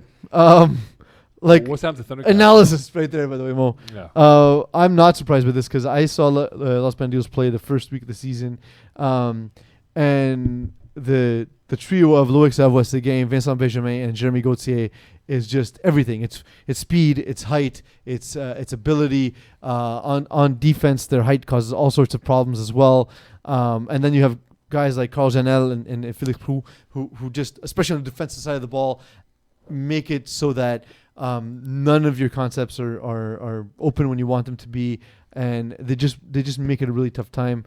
Xavier Tardif had only 4 completions in this game. He had more completions to the other team as he threw 5 interceptions to his 4 completions. That's just you don't have the horses to compete in this game. I think this is a perfect example of what a single player can do to a roster, because Los Bandidos were also playing in our fall season sans Vincent Benjamin, and the team it didn't look the same at all. But they also didn't have Jeremy Gauthier. Agreed, but that's what I like. Okay, 2 players then, but you know what I mean. Like, it makes such a huge difference in terms of what you can do as a roster, either in terms of just pure a skill on the field, but also in terms of what it means for the rest of the team to build around that, to be able to gain from that experience and learn from the technique and everything. I saw a play in the first week where François Desrochers is improving every single week in FPF. He throws a ball down the sideline to Vincent Benjamin. Vincent Benjamin ran it to the back of the end zone. The ball was thrown short. It was about closer to the front of the end zone. The DB who got completely burned is standing there waiting for the interception, and Vincent Benjamin closes the gap, jumps up, catches it in his face. There's just nothing you can do. The guy's ridiculous. The guy's absolutely ridiculous. So we'll recap this game, but we'll talk about the topic of the game. So GLC played Brotherhood Light. They tied 26 apiece. So good game between the two teams here. Who was the better team, GLC or Brotherhood Light? I like Brotherhood Light. When I look at GLC, they're solid. It always, now for the past couple seasons, it's always seemed to be like a kind of a different nucleus, and it takes them a second to get back into back up to speed kind of thing. Not surprised this game ended in tie, though, because of the way both of these teams approach the game. Brotherhood Light really, really runs kind of a slow, well-paced system where they don't want to have more than 5 possessions, and they're going to score 4 to 5 possessions. And we've seen that basically in every game they've played so far. GLC was able to keep up because they play kind of the same way. And I think if they were to face each other in the playoffs, it'd be interesting because I can't imagine Brotherhood Light would come in with the same kind of game plan. But yeah, Kwesi Gordon-Mall, 13-19. How many yards rush did he have, Eagle? If you scroll down a little bit there. 34. So he doesn't run as much as he used to. No, but when he does run, he leaves a trail of tire pellets in someone's mouth, trying to deflag him down the field here. I think athletically, Brotherhood Light's better, but I would take GLC because their chemistry is a little bit more on point now, given how many years they played together. Whereas I think Kwesi. But that's the thing is, I agree with you to a degree. We know the familiarity between Jaime Long, Kevin Lupin, Mendy Cardachon, Max Kevin Jocelyn, but there always seems to be the rest of the roster that's different every season. It is, but here's the thing about Brotherhood Light, though, right? They're sort of incorporating different guys into this roster. Like Kwesi Gordon-Mall is starting to become more of a quarterback now than before. Nick Senecal is a beast of a player. You bring Jean-Guy Rappel, former Concordia running back, who, once he gets the idea of how to play this league, could be better. There's also a Khan on this team. You see that right there? Rahman Khan? What is this? There can't be any other Khans but me. Anyway. I feel like you don't realize how popular your name is, Mo. It is a very popular name, actually. It is very popular. I just didn't think I believe I was the only Khan up until this guy came into the league. Can you look that up here, Eagle, please, on the database, please? Thank you. But right now, I just think that GLC is probably the more well-versed team. But that could change, though. I think if you go crazy... There's two. There's Moe Khan and Rahman Khan. Yeah, that's the guy right there. I was the only Khan up until that The point. only two. Can we change that name to Khan to like something else? Fun fact, there are 13,056 people between when you were created in the database and Rahman. Oh, really? You are number 349. He is number 13,393. Really, huh? That's a pretty impressive gap of Khans, even though we have a lot of Khans in the world. Literally and figuratively. But look, I just think right now they are probably the more well-versed team. I think if you give Kwesi these next 6 to 7 weeks, he could probably improve his ability to read a football field. But I just think that there's still a work in progress for Brotherhood Light for now. By going up against that defense is just hell. It's a great defense. Because Nick Senecal, Joshua Milik Senecal, studs. Jean-Guy Rimpel, stud. Kwesi Gordon-Mall, stud. Rahman Khan, we don't know, but I'm going to assume based on everyone else on his team. So what we're really saying is Hyman Long is back to his old self. Because he went 19 for 28, no interceptions. Boring football at its finest. Hey, it works. It works. Okay, Ducks and cover. They have 2 ties. They're 1-0-2. Long term, will those 2 ties hurt them, Peeze and Eagle? Something's missing for Ducks and cover. I saw them a little bit this week. 18-18 back-to-back games. What's the odds that happening? Eagle? 18-18. Well, there's back-to-back It's actually games. pretty common. To tie back-to-back games. Back-to-back with the exact same score. If all outcomes are equal, then So 1-3 and 1-3. So here, Mo, here's an option for you. I flip a coin. It's heads or tails. I flip another coin. Does the result of coin flip number 2 depend on the result of coin flip number 1? Hold on, Eagle. Not in Eagle. It's a one flip thing. You're talking about many plays in a football game. It's 2 things. So game 1 needs to tie. Game 2 needs to tie. Game 2 doesn't tie dependent on game 1. While each game is an independent result, Correct. We're saying what are the chances that the same team, where there's 3 possible outcomes, Correct. It's the probability records a of tie. It's about 18%. 18%. Yeah. Because there's 3 possible outcomes. Yeah. If all outcomes are identical, Correct. which they're not, but let's say they are, Yeah. then So it's a 1 in 9. Yeah. Which is less 11%. 11%. My mistake. Sorry. Yeah. It's a 3-hour show, man. I'm tired. Yeah, it's a long show. Anyway, Ducks and cover, 2 ties. Will this hurt them in the grander scheme of things of their playoff spot? Because we talk about the tiebreaker for playoff spots, it's the number of wins. And ties have hurt teams, but to have multiple ties can really stunt your playoff hopes at times. Well, on the bright side, 2 ties is better than 2 losses, right? Because you got points out of it. That being said, to your point, Mo, if they end up in a tiebreak fighting for a spot, they would potentially slip but out. 2 ties. But 2 ties isn't bad because it's essentially you won a game and you lost the game. yeah. Right? But no, because not really, because it actually does. Because hurt wins you. is a tiebreaker. Yes. But for points It's accumulated. identical, yeah. There's something off. There's something off about Ducks and cover, to be honest. They seem to just be missing one piece to really make them a truly competitive team. Raph Morelli will be joining us very soon, I believe, in the next couple minutes. I realize we have him coming up here. I haven't given you the note to tell you that. I know, but so I'm thank you for it. preluding I'm teasing it, my friends. Call Yeah, it but- tease. We'll tease it once again once Eagle passes Yeah, the note. Exactly. Eagle, pass it over for us, please, so I can read it on air. Only 2 notes today, Eagle. Very impressive. It's not bad. No. As you're saying before, Peeze, about the lack of talent on Ducks and talent. Well, no, it's not like a talent. Like the team is good. They're big. They're physical. Matt Damon is very capable. We know that just the problem that's caused by the size of Renault Saint Laurent, Tabari Yearwood, Anthony Peltier, but like there's not really anyone who takes the top off a defense. I was watching a little bit of the Glow Gang and Ducks and Cover game after ours. Maxime Cote doesn't look as fast as he used to be. And I don't know if it's just Age, bro. injuries, it's AIDS, it's whatnot. But I remember him as this dominant threat on the field. And now I just see him as another receiver, basically. What's his stats this year, please? He has... 11 for 87. 11, 87, and 2. Can we go to his career numbers, please? Yes. He's had a couple of seasons with Simon. I remember I played on a Yeah. team with him where he was. I got mismatched stud. against him multiple times, and that was a terrible thing. Okay, so looking at his I was numbers. like, "Oh, knee brace guy, I got this." Okay, so No. 3 years ago, winter 2017, he didn't play in 2018. He had 28 for 449 and 20 TDs, which is remarkable numbers. Correct. If you go back even further than that, 2016, 30 for 442, 16 TDs. I mean, he's been consistent, but he has not been in the league. Like, he's had his vacation years as well. Well, he had a child.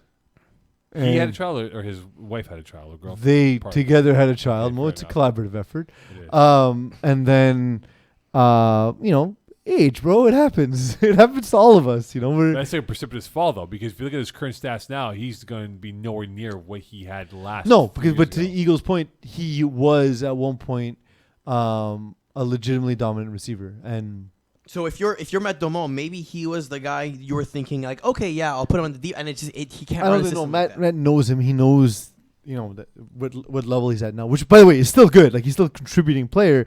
But again, I just think they have a lot of the same kind of receiver. Max Cote is a possession receiver now. So is Reynos and so is Tabari Yearwood. So is pretty much everyone they have. But Anthony I Peltier think as that's well. what it comes down to. In a matchup like last week, for example, with Glogang, who are very aggressive and play a lot of man, if you're not winning those one-on-ones and you're not going to be able to play that possession game, Matt's going to struggle putting the ball in people's hands, right? And that's basically what happened in this game. And their defense kept them in it. Absolutely. All right, we'll have Raf Morelli on in a few moments from now. Looking at 5B, because I'm sure we're going to have no time to cover 5B as we desire to be. Look at 5B right now. In Conference B West, you have 14 to 2-1. Air Force One, Johnny Fireball, Los Bandidos, and GM 2.0. Could they be the four best teams in Conference B of that side of the division? Sorry, which teams? You have Johnny Fireball, Air Force One. Air Force One's really good, man. It was already a good team, and they added Alex David and Félanger. That makes them like amongst the top, amongst the best teams in the division. Johnny Fireball has been impressive. I'm wasn't buying in on them early, but they've attracted my attention at this point.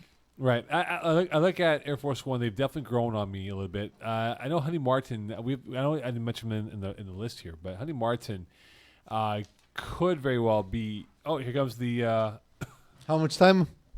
3 minutes. Okay. Raf Morelli, 3 minutes, guys. Officially confirmed. What's happening to you? Are you dying? So sorry, guys.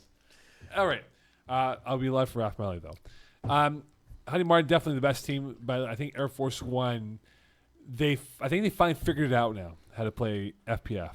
It took them a couple of years, but they were always chucking and throwing deep balls, and now they figured out how to be much more relaxed in throwing a normal out route than trying to go for the juggler every single play that they did in their early inception of their seasons beforehand.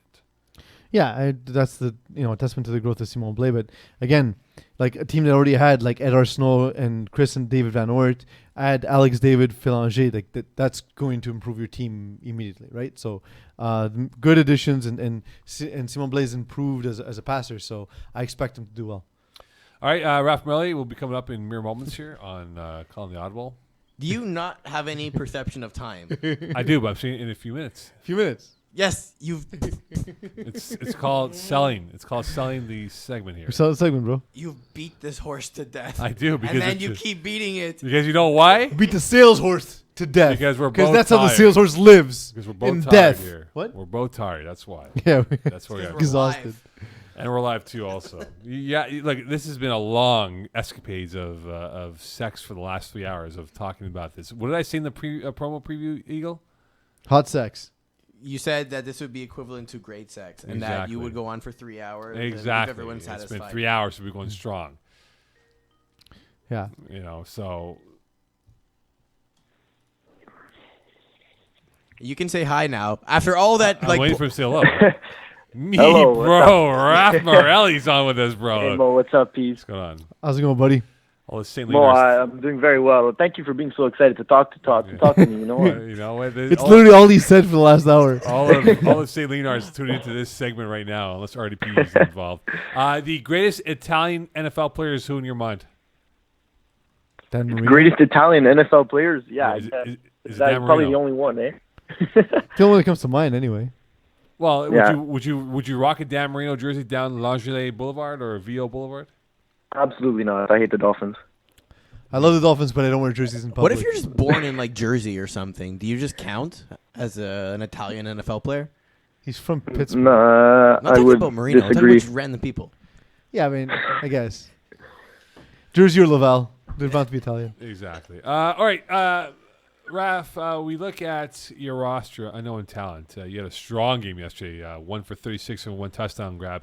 Describe to us your quarterback, Raheem Charles. I call him like a Pat Mahomes type of player with the excitement he brings with his throws and his ability at a young age to read a football field so well that he really controlled the narrative in your win on Wednesday night. Yeah, you're right. Honestly, you had a couple plays that he really did look like Pat Mahomes. That one sidearm, almost no look throw to Arminio for a touchdown was unbelievable. I thought he was going to throw it to me in the back of the end zone. I was wide open, but he decided to go for flashy, and which is fine by me, man. You know, he put on a show. Let me tell you, I'm lucky enough to have Raheem throw for me. He played back at St. Leo with me for many years, so I was very lucky to grab him on the squad for this year.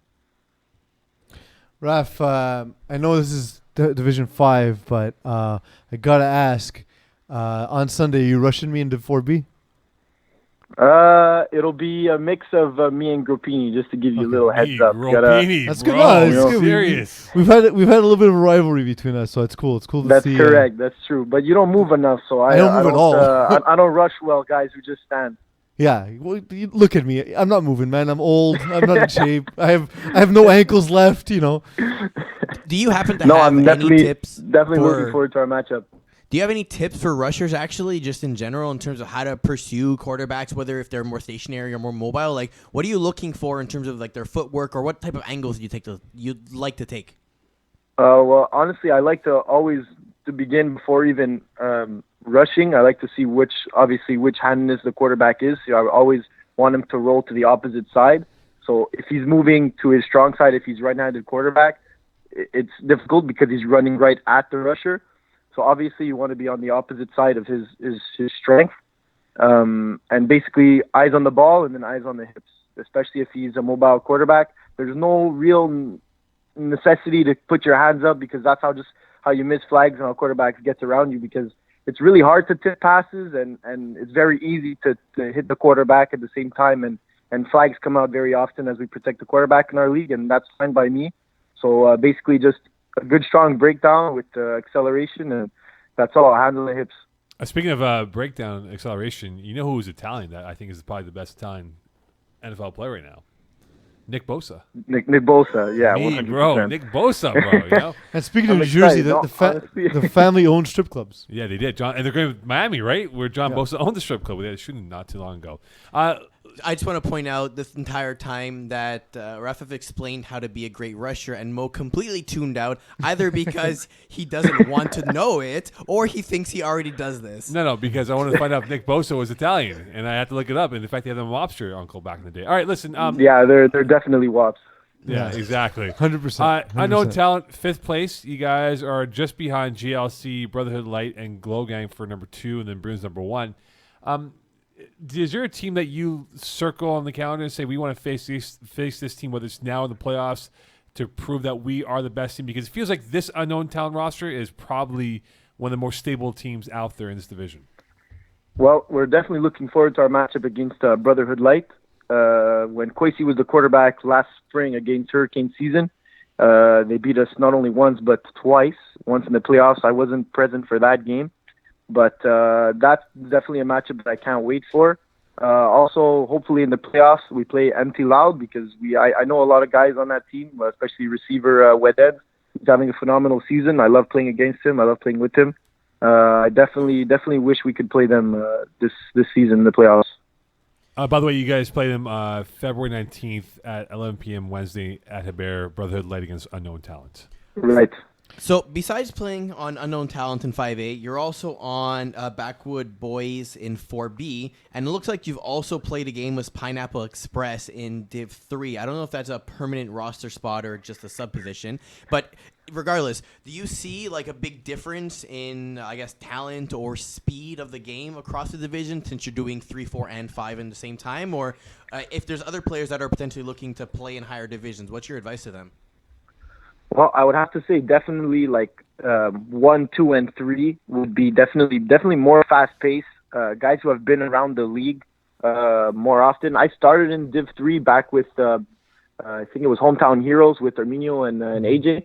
And I guess I started in Div 3, so I guess the game, as I started playing lower divisions, it was a little bit easier for me. So definitely, I guess the most important thing in the higher divisions is experience and just knowing all the rules and how the game is really played and how the field is condensed. Because a lot of tackle players come in the league and think that it's going to be just like football because they're great football players, which is completely wrong and a bad way to view FPF because it's very different. Smaller field, less players. It's definitely a tighter field and definitely harder to play in my opinion, especially with the less contact. It's a lot easier to play defense when you're able to destroy somebody when he's going up for the ball. Instead, it's more technical, I have to say. So definitely Div 1, you just know the athletes are phenomenal, and the experience is definitely something that matters in FPF. So of the teams you've seen so far, either that you've played against or teams you've seen around the fields in Division 5, are there any that caught your attention that you're like, whoa, you know what? If we play these guys, it'll be a tough night out? With unknown talent, I honestly feel like if we show up early, get ready, and warmed up for the game, I think we can beat any team. I definitely think that Brotherhood Light will give us the most difficult matchup. I know they've got a lot of talented receivers who have played Div 1 football, like Nick Senecal. I played against him many times. He's definitely a talent, somebody to watch throughout this league. I think that's about it. Everybody else in the schedule, everybody's still capable in Div 5 to give us a good run. But honestly, I think that we're a very well structured team. We have Arminio Yadaluca, who's a longtime coach of mine, who really helps us add maturity and experience to our team. So I think having Arminio really helps us a lot. He snaps for us, which really eliminates a whole aspect of the game that can cause errors on offense before the play even happens. I don't know if you know this, Raf, but in the black and white era of FPF, Arminio Yadaluca was actually the first FPF superstar. Wow, I believe it. Yeah, like when the league was first starting out, I wasn't even part of the league. Rob Campana told me, so I saw him play a game, and I said, "Yeah, you know what, Arminio's pretty good." And he says, "Yeah, no, he was actually like legit one of our stars when we first started the league." He's also one of the reasons why my team exists, because a lot of our guys were put on the Laurier McDonald flag team, which Arminio coached, and then there's obviously the Cougars connection and everything. So I'm pretty sure he's responsible for a large chunk of players currently in FPF. So Raf, is Arminio Yadaluca like a grandfather on the team for you guys? Honestly, it's more like an uncle now, since we've all moved on to play CJEP and university, some of us. But definitely with the experience that he has, it really, really helps us. So it's nice to have him in the huddle, especially on offense. So he always gives us a good insight. And he's coached Rakim. Basically, he formed Rakim as he coached him in high school. And they have a split etudes program there at Edouard Montpetit. So he really shaped Rakim into the quarterback he is now. He saw the athleticism that he had and said that he could make him a phenomenal quarterback, which is exactly what he turned out to be. Is he more like the cool uncle that lets you drink when your parents aren't around, or is he more like the strict uncle that makes sure you're in bed by 9 o'clock? No, he's definitely the uncle that will drink with us. Raf, as long as he's not the creepy uncle who hits on your girlfriend. Yeah, that'd be quite odd. I thought you were going to go in a different direction on that one. That's a lot. I was going to, but I changed mid-course. Raf, before we let you go, we know we always have the ever-popular Paisan of the Year award, and that's a Stefano Berardi award. Yeah, where is he? Stefano Berardi. I haven't seen him yet. Well, that's a good question. What we had to do, Raf, in order for me to get paid more, is I needed to fire a bunch of people, and that's what we did. Right, that's about Simone. Yeah, I heard. Yeah. That's just clean slate. Get rid of a bunch of people, pad my bank account. That was the goal this year. All right, the year of Peeze. So, Raf, if you had to list your Paisan of the Year, your three top names for Paisan of the Year without you, so excluding you, your top three Paisan nominees. Excluding me. He can't be his own Paisan. I'm saying though, like he must put. No, that's and also correct. people not on your other teams, because that would also be cheating. Then it's just a bunch of friends. You got to pick people off your roster. Off my roster, I don't even. Well, listen, the only other Italian person really I know who plays in the league is Peeze Della Reeze, There we go. who's the best. one of the best week. quarterbacks I've ever seen in my life. Terrible.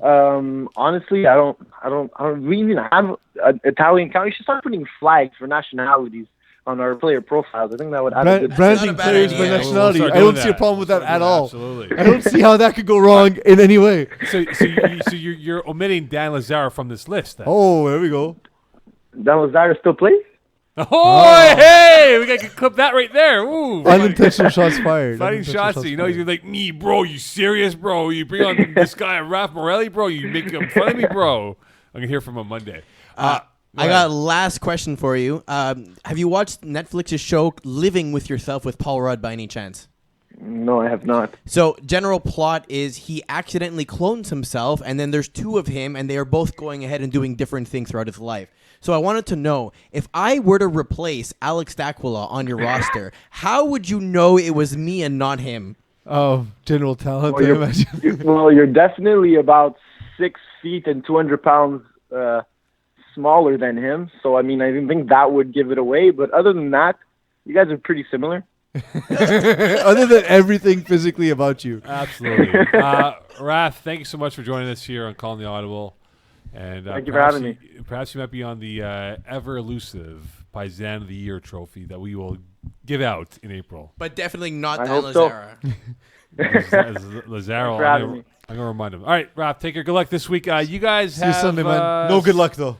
You guys have Peeze with your other team. Before he has us. At Unknown Town. Ooh, big showdown Sunday night against the Bruins. That's a big one against the Bruins Sunday night, 11 p.m. So don't forget about that game at Hebert. So best luck in that game, Raf. Thank you very much. Take care. Later, man. Raf. Okay. Raf Morelli. Good kid. Indeed. Nice kid. All right, on to bigger, better things, and that is co-ed, and then we wrap it up with women's. All right, so co-ed, let's just zip through this because we have about 12 minutes left in this show. Take time. Oh, no, we're going through this right now, Eagles. We'll put more pressure on you to get this up and running here. So co-ed 1, third down for what are in the pole position. Do they have the best defense in co-ed 1? Peeze. I think they're the best team in co-ed 1 on both sides of the ball. I'm a big fan, as you know. They've been to FPF finals before. They won last year, right, Eagle? I want to say yes. I want to say yes as well. I believe they won one and lost one, if I'm not mistaken. But, you know, what was impressive to me was Midtown putting up 51 points on 300s. That's an impressive showing for Midtown. Just a great, well-played game by Jean-Christophe Morin-Fanef, throwing 8 touchdowns. And of course, the duo we've been talking about, well, the trio in this game, Phil Pio Bélanger and Félix Fauveur-Lessier, just pouring it on in this game. And Valérie Poulain adding on to the scoring as well. For 300s, just not able to get off the ground. So can they fix their quarterback woes then? I just think that when a team has like a former university stud, a CFL receiver, and Pio Bélanger, which again I'm pretty sure played at McGill, even though Eagle has not been able to independently verify this. That's on 300s. Who they had that play in the CFL? No, I'm saying Midtown. Oh, Midtown. Okay. So I think when you're playing against that kind of team, 300s doesn't have the roster to be able to truly compete. So that's kind of how you expect this game to go, but still an impressive showing by Midtown nonetheless. As I look up McGill and Pio Bélanger, see if that pops I up. saw that already. I don't think he did a good job. All right. That's fine. I know he played somewhere because he was supposed to play with me one season and couldn't because he had university commitments. Who needs this win more now? Is it Midtown or Sriracha Hot Sauce this week? Sriracha Hot Sauce for sure. Midtown's doing well. And coming off a big win where Sriracha Hot Sauce is coming off a big loss. I'd say Sriracha Hot Sauce for that reason. They definitely need a win at this point. Being 1-2, not really doing well in the point differential department, having a difference of just +1.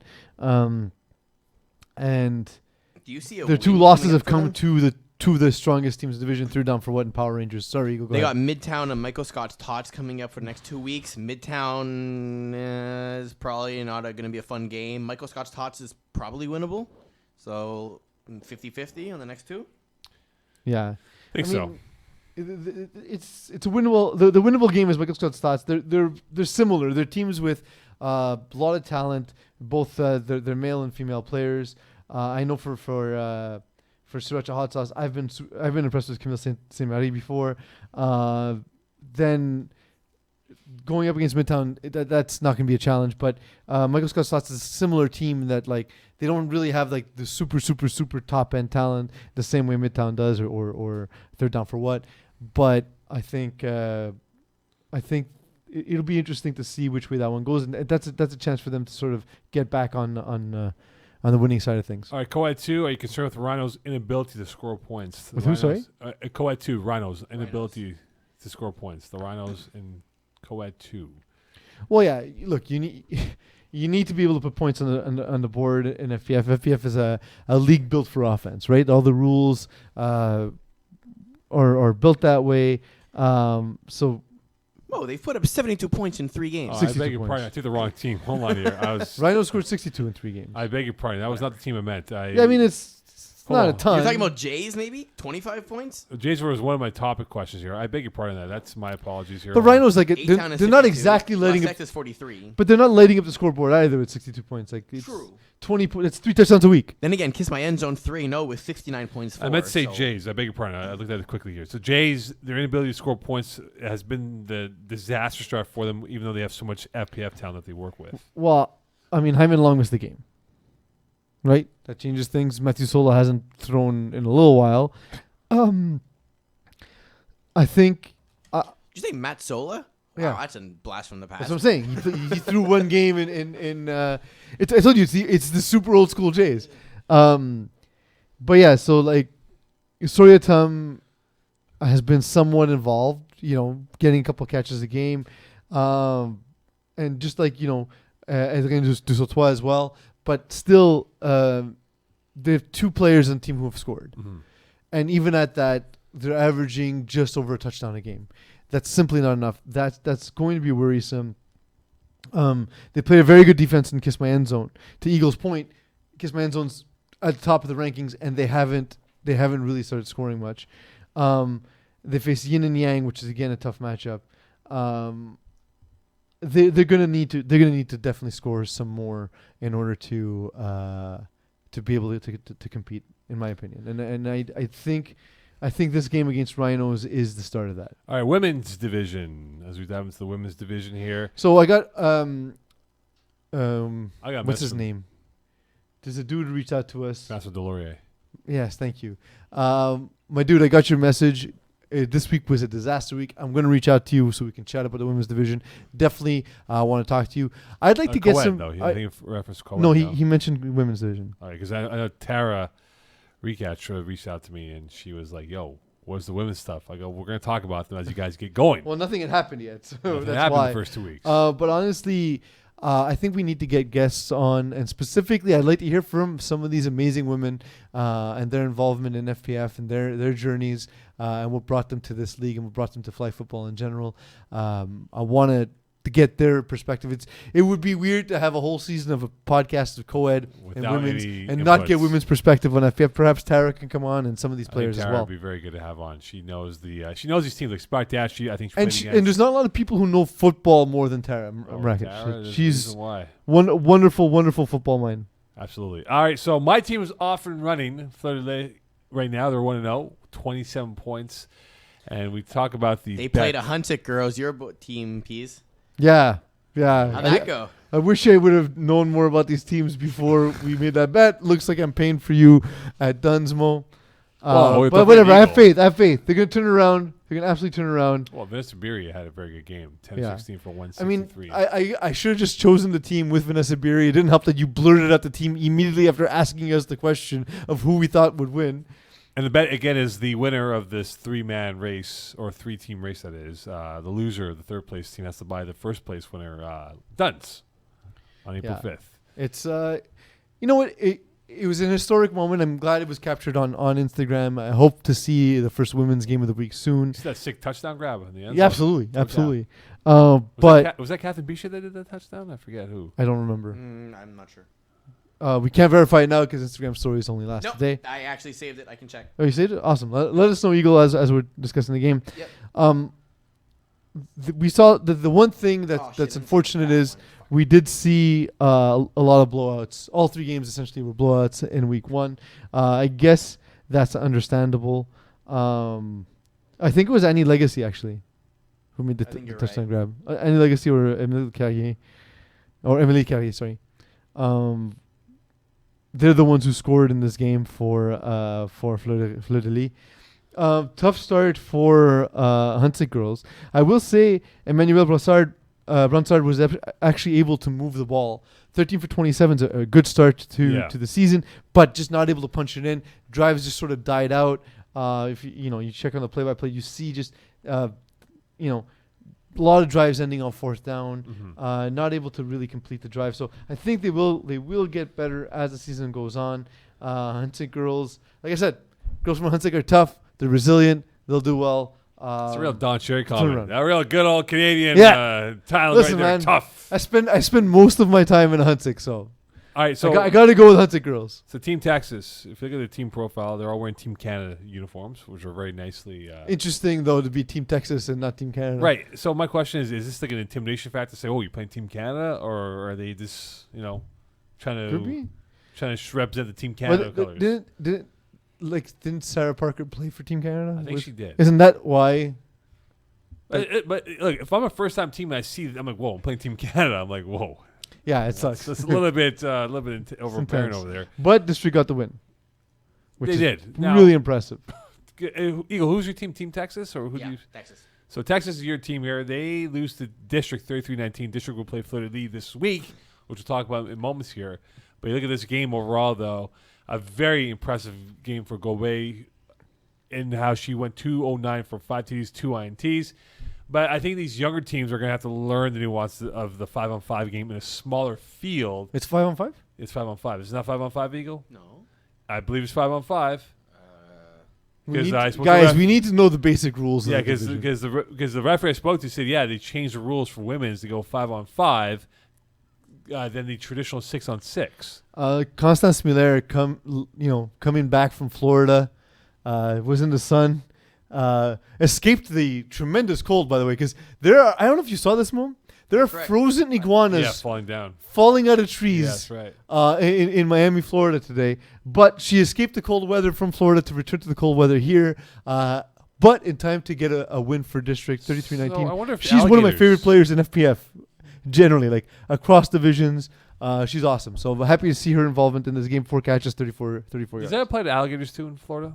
Sorry? Do that apply to alligators with the cold weather? Do they get impacted by the weather, or do they go underground in the water? But they're cold blood. Oh, I guess so are iguanas.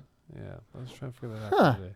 They're both Eagle, cold-blooded. Can you get clarification on the rules? 5-on-5, correct? That's what I thought. Also, find out if alligators freeze. Yes, they will.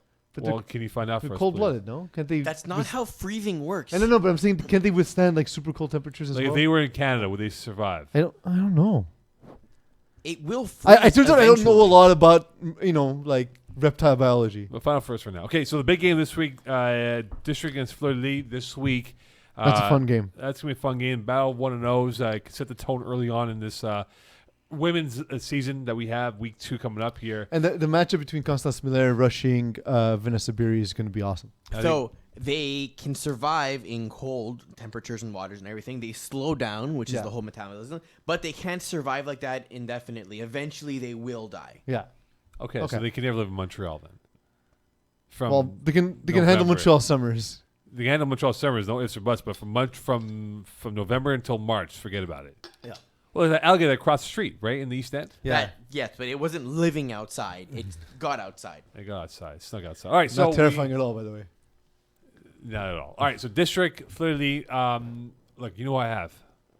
I have my team winning this football game to go 2-0. I need them to lose, so I'm going for District. I'm cheering District in this one. How many points do they win by District in your mind? Will this be a one-score game? Or District win by 11. Constance Miller just shuts down Vanessa Beery. All right, Eagle? I'm gonna go Fleur de Lis. Sorry. Perfect. Cheap. We didn't talk about Spezia, but they also won 21-0. Yeah, over Vieux Rookies. Montreal, based out of Vieux Montreal, this team over here, and they're a young team. You can see they're a young stage-up team, and this is probably their way of keeping themselves in the flow of things with their flag football season. I believe still going on indoor-wise, but perhaps their speed could be a difference maker in how agile they can be against the much older veteran teams. But this might be one of those early on where they might have to take some tough medicine early on before they really adjust to the FPF rules. What is the toughest medicine? When you play, you know, when a veteran team like a POP plays like a No, I Peeze- meant actual medicine. Yeah, I was gonna say like Flintstone pills. No, Flintstone Like pills are very Buckley's? good. No, I is like pretty bad. Buckley's. You like Buckley's? I do. Ugh, Buckley's not. I hate any of the cherry tasting ones. No, I've had one that was like pine flavored. Usually I like, Pine-flavored. I usually like pine, and I was like, no, I can't do this. I'd never have cough syrup, but one time I was like dying, and I was like, okay, I'll put some. When you take cough syrup, do you measure or do you just drink from the bottle? No, you measure. You have to measure. I don't measure. I measure. I all just the drink time. from the I bottle. measure the way I measure salt. Yeah. Some. It's kind of Do a spoon. you measure salt or sugar? Neither. I mean, I'm not Shocker. baking. I mean, when I bake, that's why I don't bake. You know what? My baking I'm turns out baking. like shit. You know, what? I'm gonna bake some cookies for you guys next week. Nice. I know Peeze can't have. I can't eat them, but I'll look at them. I'll bake them for you, Eagle, next week. Thanks, man. All right. So again, we'll have on a few more guests for the women's and co-ed coming up in the next few weeks. as Yeah, we Simon. Get off your ass. Deep dive into that. Simon Dagenet, the guest booker, who with their guests. Okay.